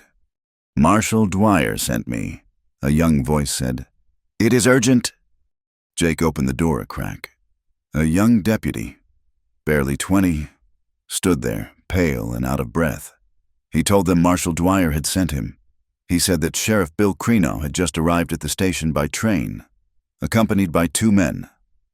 He was carrying a warrant, countersigned by a Denver judge, for the arrest of Catherine Henley on the charge of murder. Jake closed the door. The leak had not taken days. It had taken an hour. The telegraph lines had been faster than their horses. "He will come here," Catherine said, her voice flat. "He will arrest me. The evidence Dwyer sealed it will be lost, transferred. It will all be for nothing." Jake looked at the receipt in her hand. Dwyer was a good man, but he was one man, playing by rules that his enemy had written.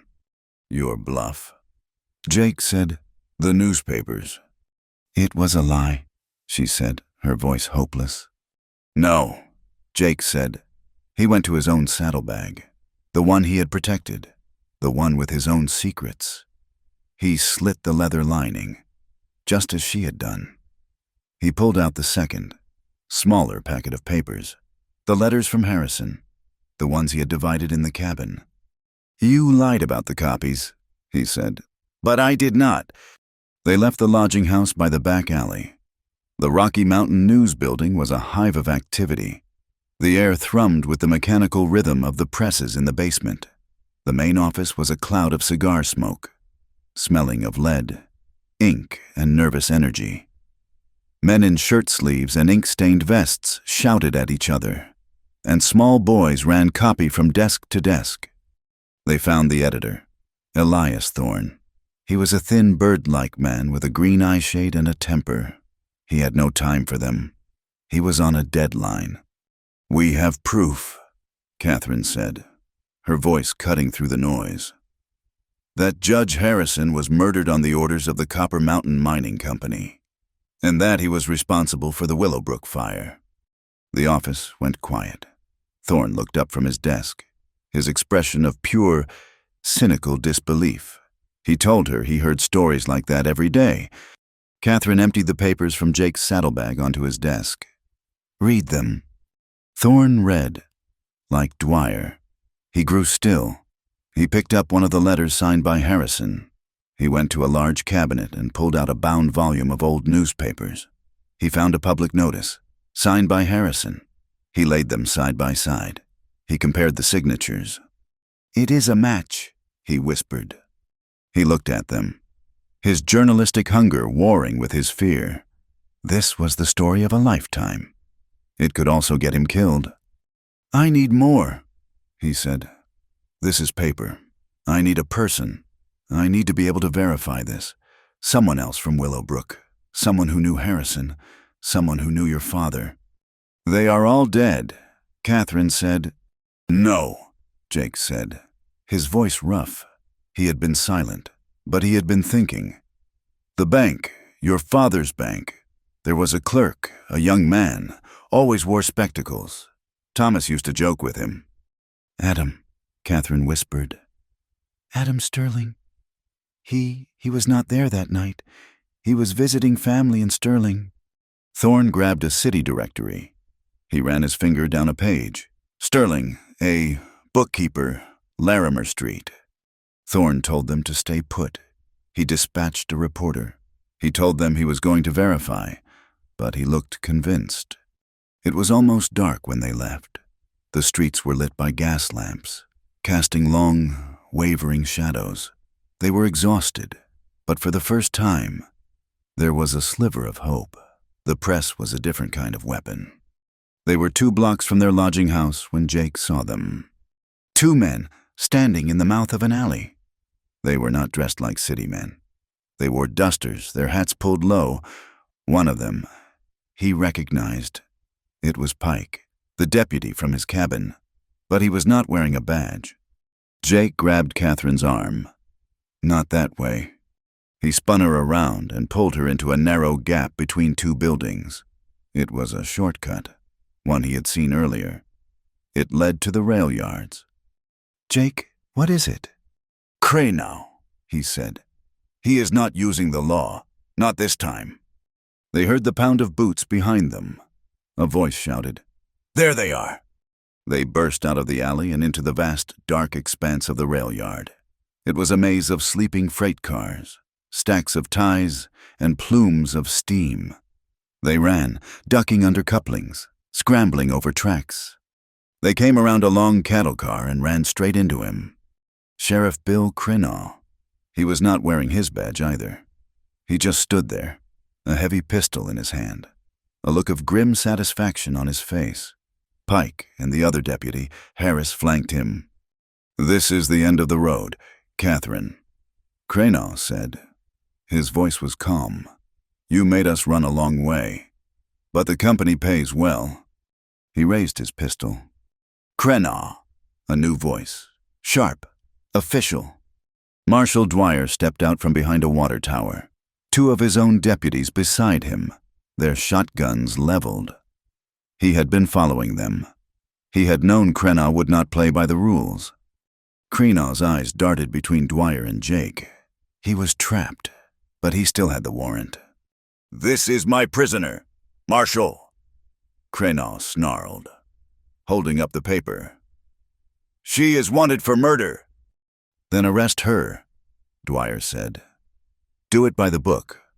Crenow lunged, grabbing Catherine by the arm, dragging her out of the rail yard and into the light of the main square. It was the square in front of the train station. People were everywhere, milling under the lamps. "I have her," Crenow shouted, dragging her into the center. "This woman is a wanted killer." A crowd began to gather. A man in a cheap suit with a notebook in his hand pushed to the front, the reporter from the news. This was it, the final play. Catherine, her arm held in Crenow's iron grip, did not struggle. She stood tall. She took a deep breath. And she used the only weapon she had left. Her voice. She shouted, her voice raw and carrying over the crowd. "My name is Catherine Henley. This man," she pointed at Crenow, "works for the Copper Mountain Mining Company." The crowd murmured, "That was a big name." "He is arresting me," she cried, "because I have proof that they hired Judge Martin Harrison to burn the town of Willow Brook. Proof that they locked the doors and burned men, women, and children alive for their land." A collective gasp went through the crowd. This was not a simple murder. This was a massacre. Crenow's face turned purple. He shook her. "Shut up, you!" "Stand down, Sheriff." Dwyer was there. He walked calmly into the center of the circle. "This is my warrant," Crenow yelled, waving the paper. "It is legal." "Is it?" Dwyer took the paper from Crenow's hand. He held it up to the gaslight. The reporter was right at his elbow, scribbling, "This warrant," Dwyer announced, his voice booming in the sudden silence, "is a reissue. It is not the original, and the seal is from a county judge in Copper Falls. It has no authority here. It is a piece of paper." He looked at Krenaw, his eyes like ice. "You are outside your jurisdiction. Sheriff, you are holding a federal witness, and you are doing it without a badge." Dwyer unholstered his pistol. He did not point it. He just held it. He told Krenaw to release the woman and give him his gun. Krenaw looked at Dwyer. He looked at the crowd, their faces angry and suspicious. He looked at the reporter, who was writing faster than any man he had ever seen. Slowly, his hand opened. He let Catherine go. He unbuckled his gun belt and let it fall to the dirt. The crowd surged, a low growl rising from them. The balance had tipped. The paper, the law, and the people had, for one brief, shining moment, won. The public square had changed them. The confrontation with Krenaw, played out under the gaslights and the hungry eyes of the crowd, had ripped the affair from the shadows and thrown it into the harsh light of public knowledge. Elias Thorne, the editor, had seen to the rest. By the next morning, a special edition of the Rocky Mountain News was on every street corner. The headline, in thick black letters, read, "The Ghost of Willowbrook." Below it, in slightly smaller type, Judge Harrison, Mining Company, implicated in 15-year-old massacre. Fugitive alleges conspiracy. The city was a powder keg. The Copper Mountain Mining Company was the state's largest employer and its most feared power. To accuse it was like accusing the wind of blowing. But the story was out. The spark was lit. The federal circuit judge, an old, stern man named Clement Shaw, had no choice. The political pressure was immediate and immense.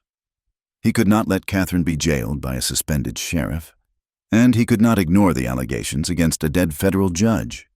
He convened an emergency preliminary hearing that same afternoon. Its purpose was simple: to determine if Catherine Henley should be held for the murder of Judge Harrison, or if her claims had enough merit to warrant releasing her. The courtroom was not the Grand Hall of Justice, but a smaller, auxiliary room in the federal building. It was packed.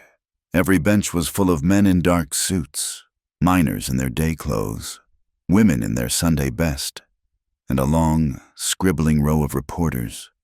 The air was thick and hot, smelling of wet wool, tobacco, and the hot iron of the pot-bellied stove in the corner. Jake and Catherine sat at a small oak table to the left. Marshal Dwyer sat with them, his face a mask of professional calm. Jake, his wounded shoulder, throbbed in a dull, steady rhythm, a painful metronome counting out the seconds. His arm was in a sling. Catherine was pale, but her hands were steady in her lap.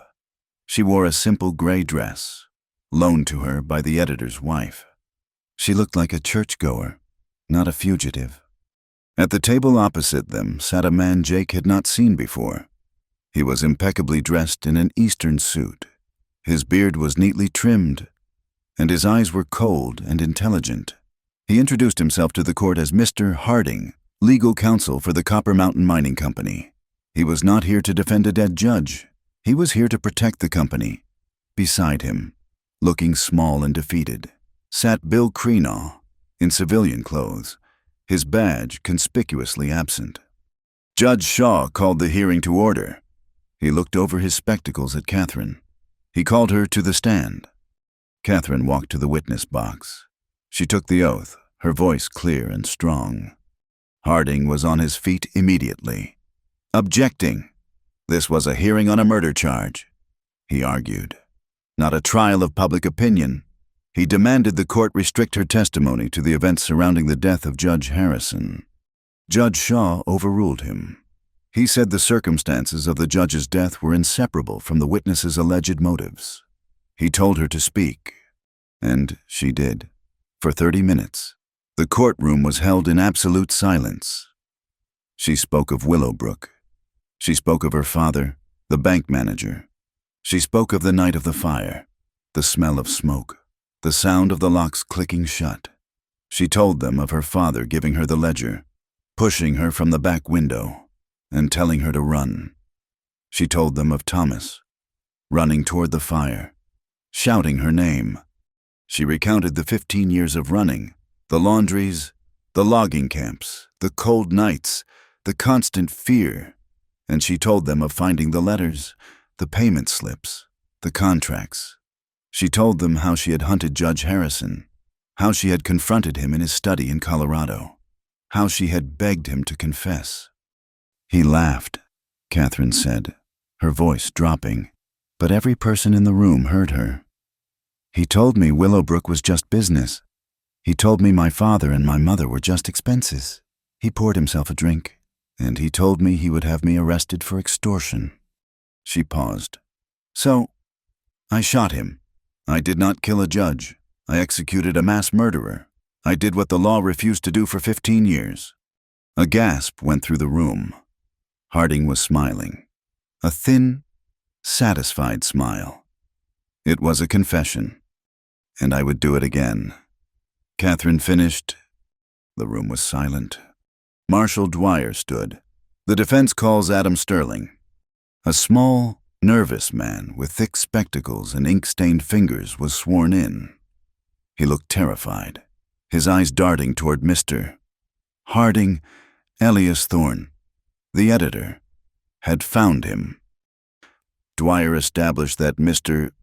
Sterling was, for 6 years, a junior clerk at the Willowbrook Bank, working directly under Catherine's father. Dwyer produced the oilskin packet of papers.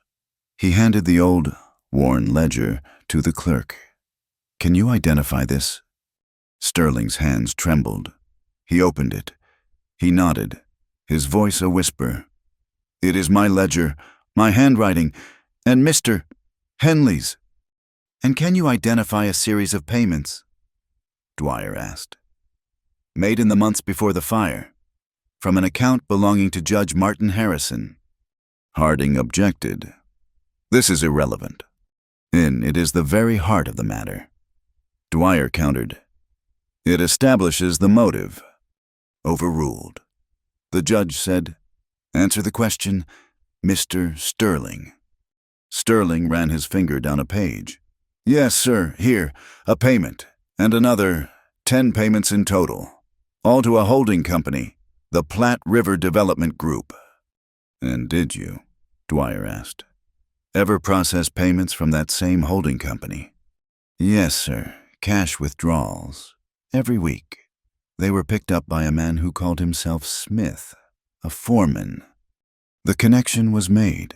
The money flowed from Harrison, through a false company, and into the hands of the man who had hired Jake.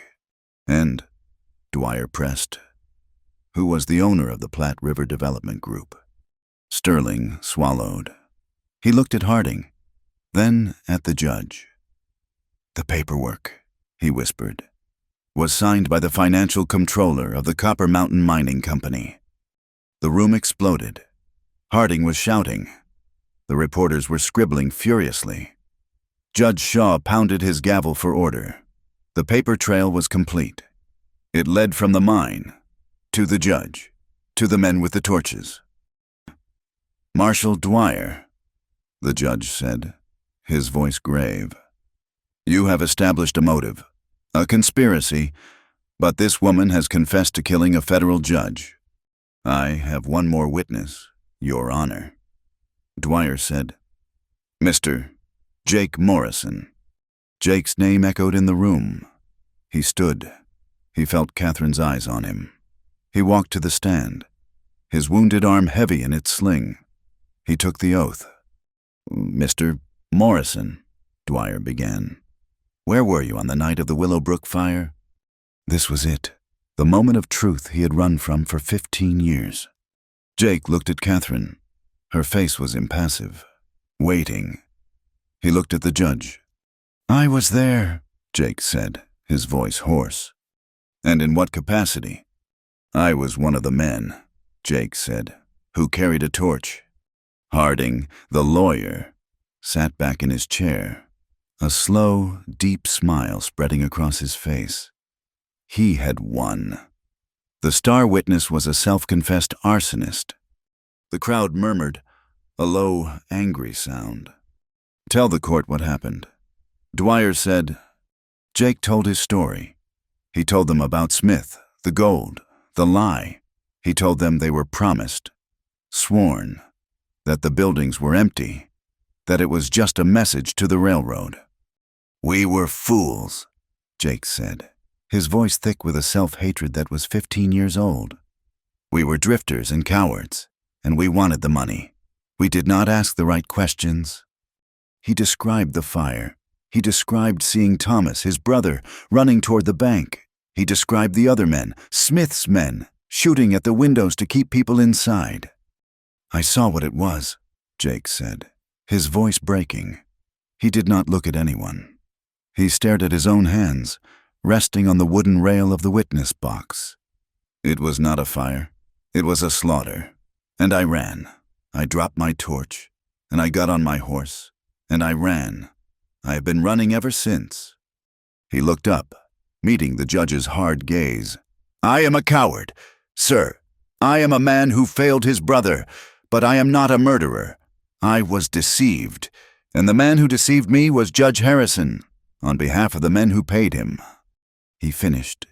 He had not hidden. He had not lied. He had laid his own guilt bare for the entire room to see. Harding rose, his smile venomous. "Your Honor, this has been an entertaining spectacle, but the facts are unchanged. The court has heard a confession of murder from that woman, and it has heard a confession of arson from this man. This is not a hearing. It is a circus, orchestrated by a sensationalist newspaper." He pointed at Catherine. "I demand that Catherine Henley be immediately remanded to federal custody, without bail, to await her trial for murder.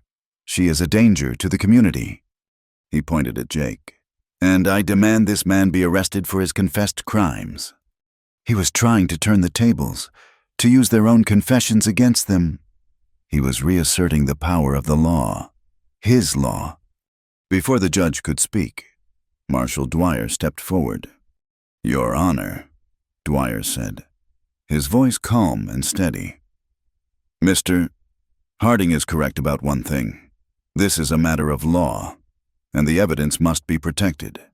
To that end, I am formally submitting 2 items into the public record of this hearing."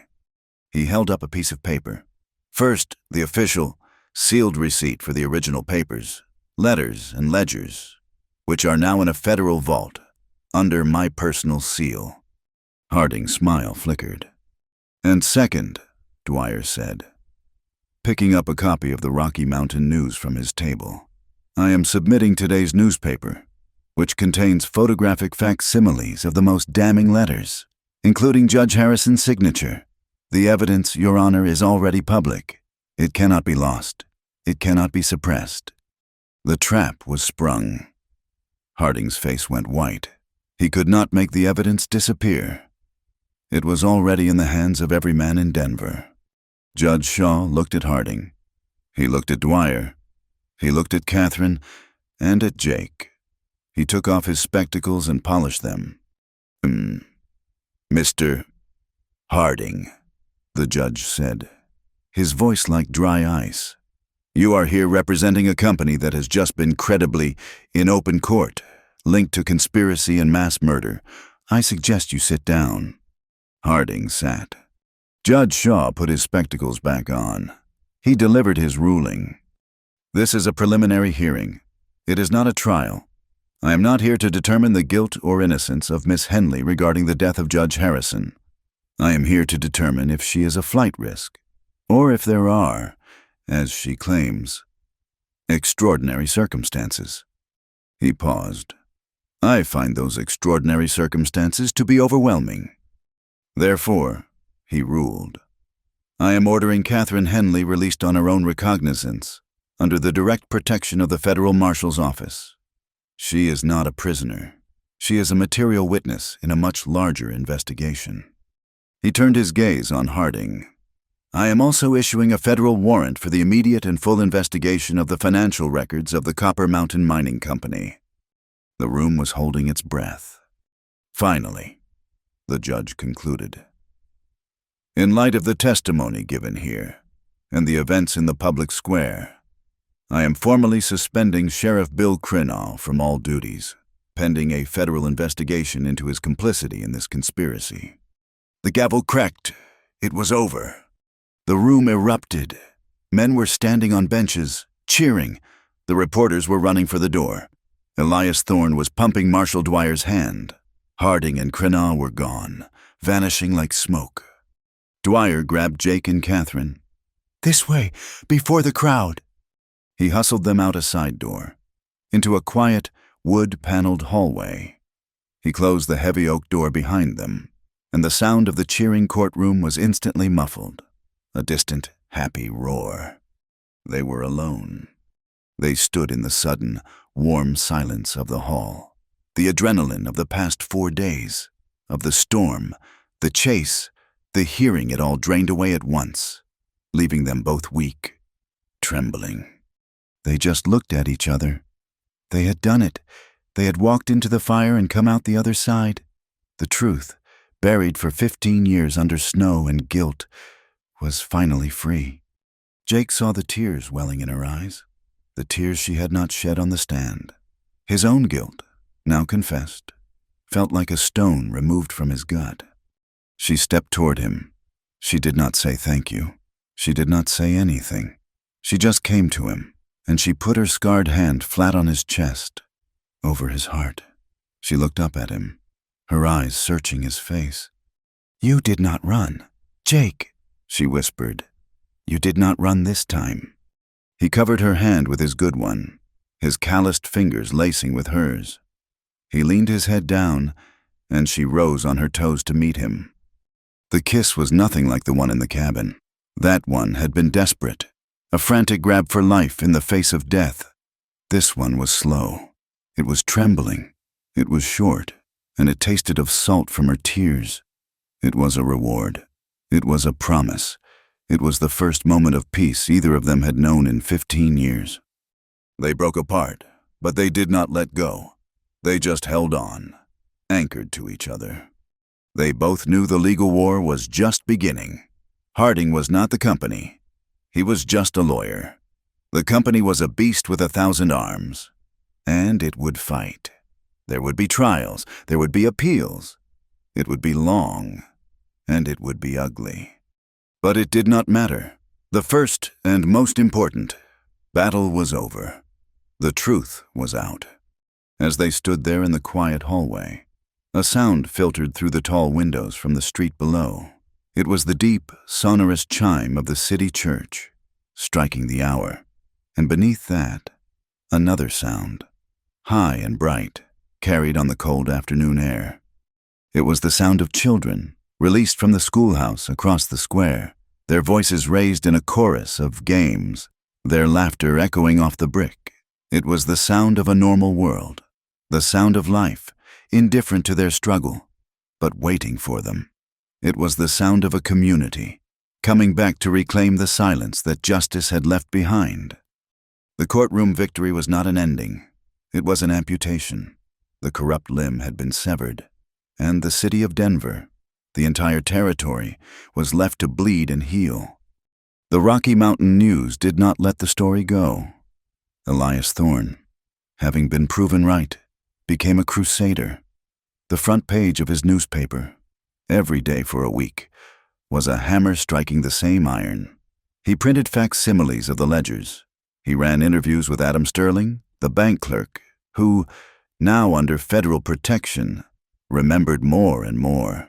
He published a scathing editorial on the concept of company law and called for a complete overhaul of the territorial charter. The Copper Mountain Mining Company, for the first time in its existence, was reeling. It was an organism that thrived in shadows, and Thorne had dragged it into the full noon sun. Its stock in the East faltered. Its lawyers issued terse, angry denials, calling the newspaper a sensationalist rag and Catherine Henley a delusional murderer. But the words had no weight. The public had seen the proof. They had heard the testimony. The greatest change was not in the stock tickers. It was in the office of Marshal Patrick Dwyer. The dam of silence, built over 15 years of fear, had broken. A slow trickle, and then A flood of people came forward. A retired surveyor appeared with old maps, showing how Harrison's land claims always preceded a mysterious fire. A woman who had run a boarding house in Willowbrook and had fled with nothing came to give a list of the tenants she had lost.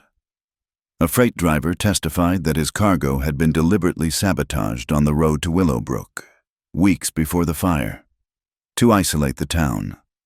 Each story was another nail in the company's coffin. Bill Crenaw became the first casualty. His downfall was swift and total. Stripped of his badge, he was a man with no allies. Pike and Harris, his deputies, facing federal charges of their own, gave sworn testimony against him. They painted a picture of a man who took his orders not from the law, but from the mining company's regional office. They spoke of payoffs, of lost evidence, of juries deliberately tampered with.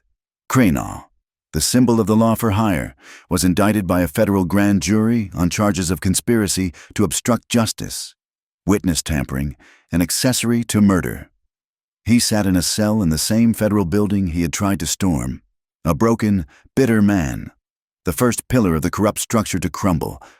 Jake did not stay in Denver. He could not. The city, with its talk and its politics, felt like a trap. His confession had bought him a reprieve from the law, but not from himself. The judge, in light of his testimony, had suspended any charges, pending his cooperation, but Jake knew he owed a debt that no court could levy. He found Marshal Dwyer a week after the hearing. He told the marshal he was not a man for cities.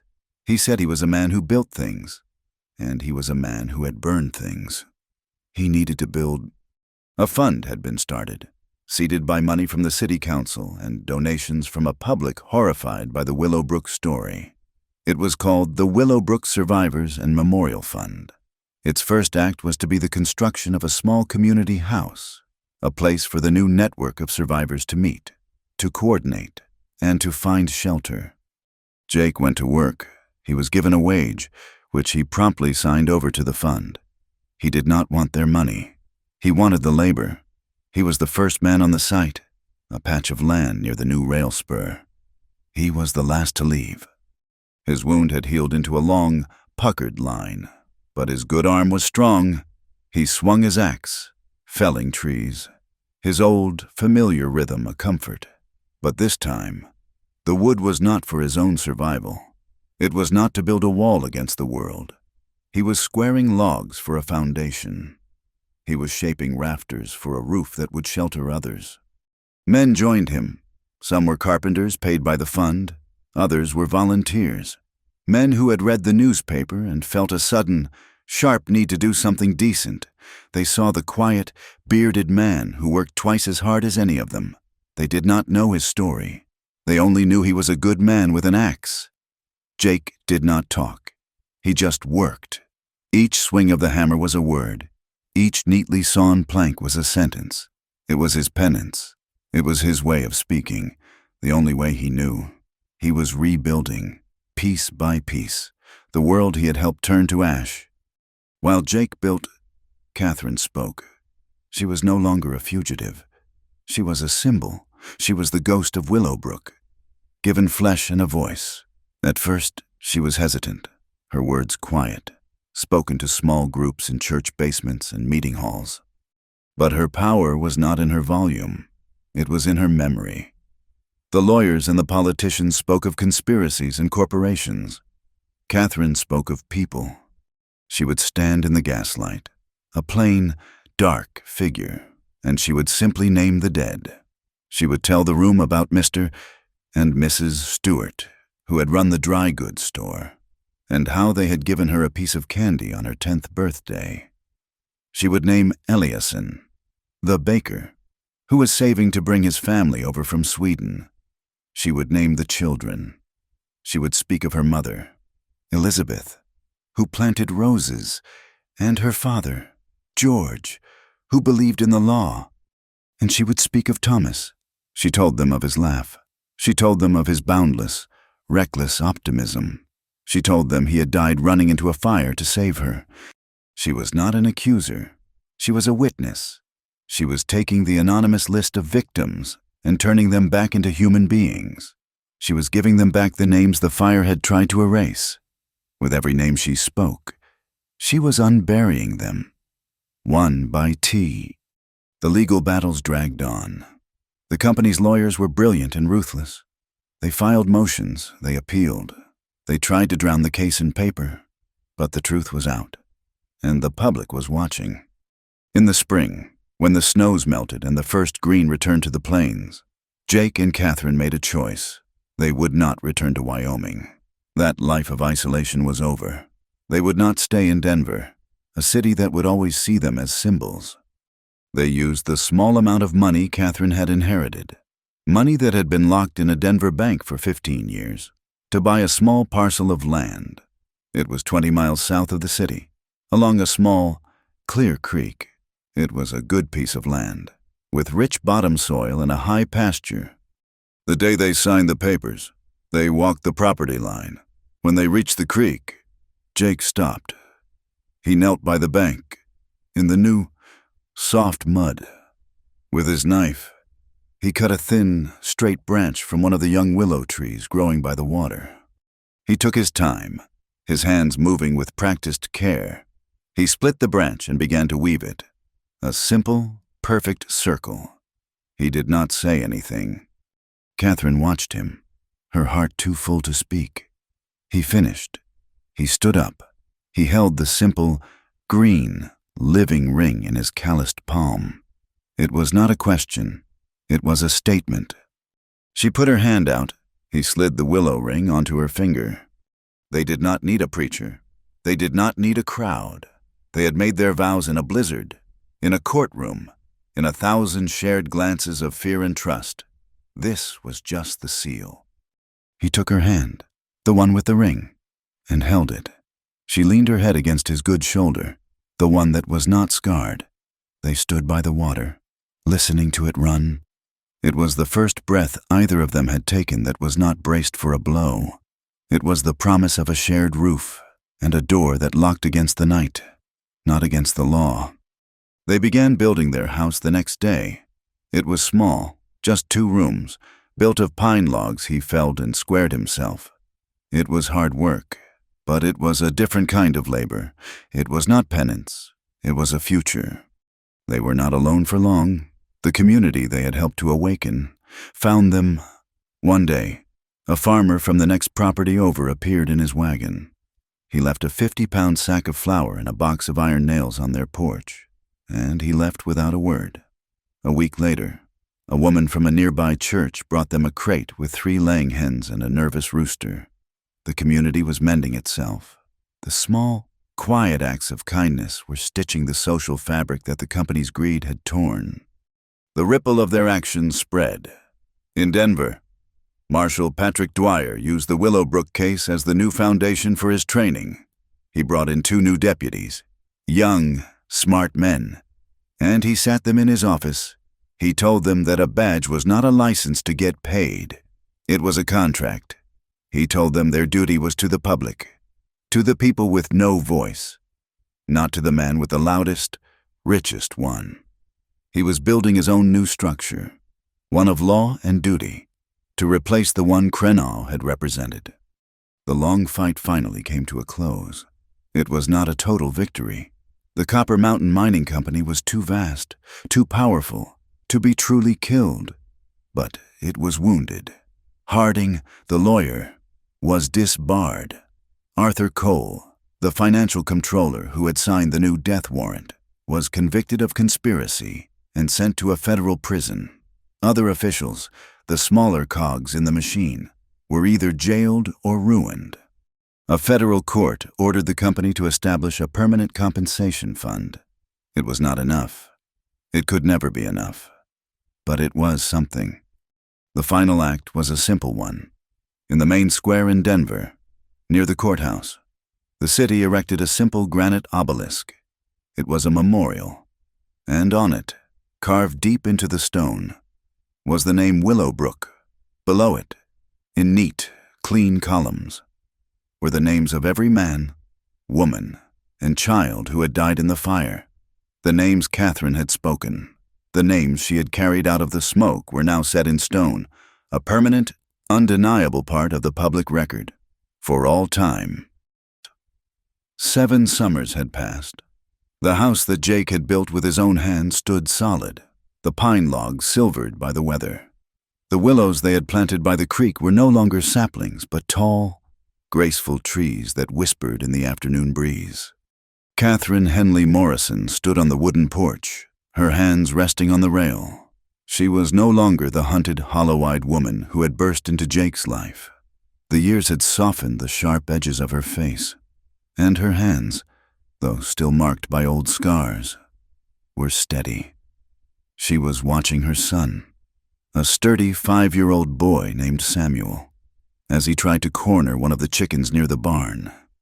His laughter, bright and fearless, was the most common sound on their land. A gust of wind, born in the high country, came down across the pasture and rustled the leaves of the willows. It was a warm, summer wind, but it carried a memory. It always did. She found her mind drifting back, as it often did when the wind blew just right. She was not in the sun, but in the blinding white of a blizzard. She was not on a safe porch, but in a small, dark cabin. The door splintered, her life hanging by the thread of a lie.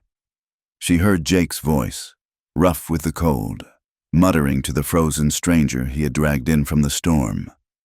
"You will freeze out here." She smiled. A small, private thing. He had been wrong. She had not frozen.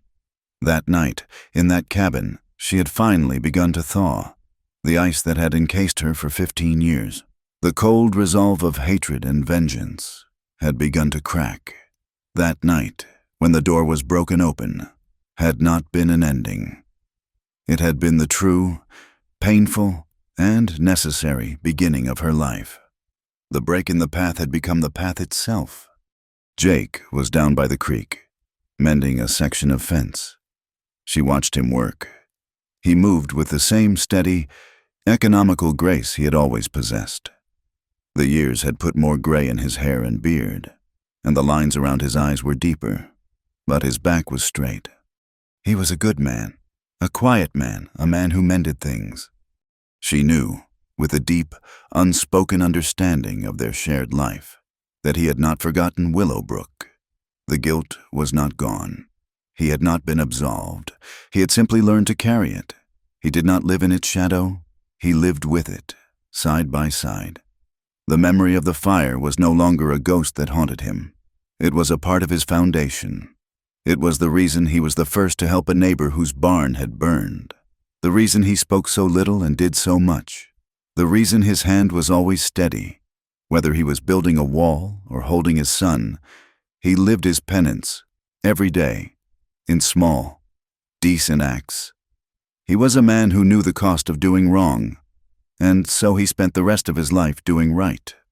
The papers, the ones she had carried in her lining for half her life, were no longer hers. They were in the State Library in Denver. They were called the Willowbrook Collection. They were kept in a climate-controlled room, the fragile, ink-faded pages preserved under glass. Catherine had been there once. She had seen a young university student, his face earnest, carefully reading a photographic copy, his notes filling a fresh ledger. The story of the fire, of the greed and the cover-up, was no longer a secret. It was a lesson. It was part of the territory's history, a warning to the future about the price of letting power go unchecked. The wind rustled the willows again, a sound like a soft shush. Catherine closed her eyes. For a long time, the wind had only carried the sounds of screams, the memory of the fire's roar. Then, for years after the trial, it had carried the echo of her own voice, naming the dead. Now, it was just the wind. Sometimes, when it blew from the east, she thought she could hear Thomas, not his shouted name in the smoke, but his laugh, the big, open, fearless laugh he used to have when they were young, when he would tease her for being too serious, the hatred she had carried for Jake, the complex grief she had held for Thomas. It had all been worn smooth by time. The hate was gone, replaced by a deep, quiet sadness. And now, even that was giving way. It was just memory. It was just a blessing. A quiet wish for peace from a man she had loved. For the man she loved now. The house was warm. The symbols that had once ruled her life had been tamed. Fire was no longer an executioner. It was in the hearth, baking bread. It was the low, steady flame under the coffee pot. The first thing she and Jake shared in the dark quiet of the morning. It was warmth. Snow was no longer a tomb. It was not the white, killing wilderness that had almost claimed her. It was a game. It was Samuel, asking Jake if the snow would be deep enough for a fort this winter. It was a blanket that protected the sleeping fields. Nature had been stripped of its judgment. It was just the world. And it was their home. She heard Jake's boots on the porch steps. He had finished his work. He came and sat beside her on the wooden swing, the one he had built last spring. "He is wearing out that chicken," Jake said, his voice a low rumble, nodding toward their son. "He is just like you," she replied, smiling. "He does not like things that will not be penned in." He smiled back, a rare, full smile that lit his eyes. She picked up a letter from the small table beside her. It had come on the morning mail wagon. "It is from the Hendersons, over in the next county. They ask if we know of a teacher. Their children cannot read, and the circuit teacher only comes twice a year." Jake looked at her. He knew what she was thinking. They had talked about it before, in the long winter evenings. "We have the land," she said, "down by the creek, the part that is flat. It is a good spot," he agreed, sheltered from the wind.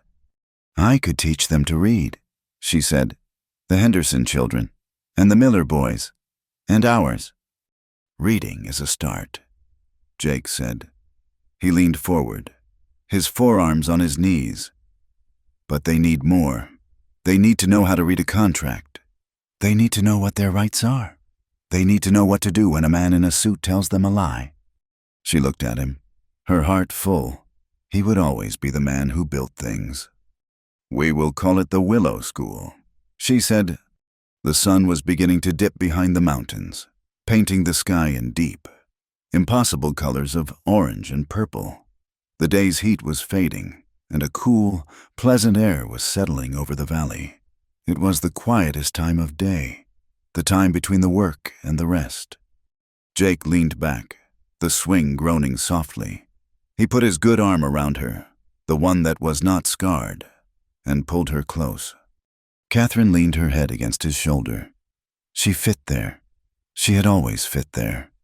The comfort of him, the solid, living warmth of him, was as much a part of her as her own breath. There was no desperation in it, no frantic need. It was the simple, profound, and natural consequence of a trust that had been earned in fire, and ice, and a courtroom. It was the physical proof of a loyalty that ran deeper than words. He turned his head and kissed the top of her hair, the faint scent of wood smoke and sun in it. She did not need to look up. She did not need to speak. His touch, the simple, solid presence of him beside her, was enough. It was all the warmth she would ever need. She looked out at the darkening fields, at her son, now running back to the house, his face bright with the promise of supper. She looked at the man beside her. The truth, she thought, had come so very late. It had come in the voice of a blizzard, and it had demanded a price that had nearly cost them everything. But it had come, and it had, in its own slow, hard, and winding way, led them both home. Thank you for listening to this story. We would love for you to comment where you are listening from so we can all connect and share our thoughts. Please subscribe to our channel, Wild West Tales. Like this video, and give it your support by pressing the hype button so this story can be heard by more people.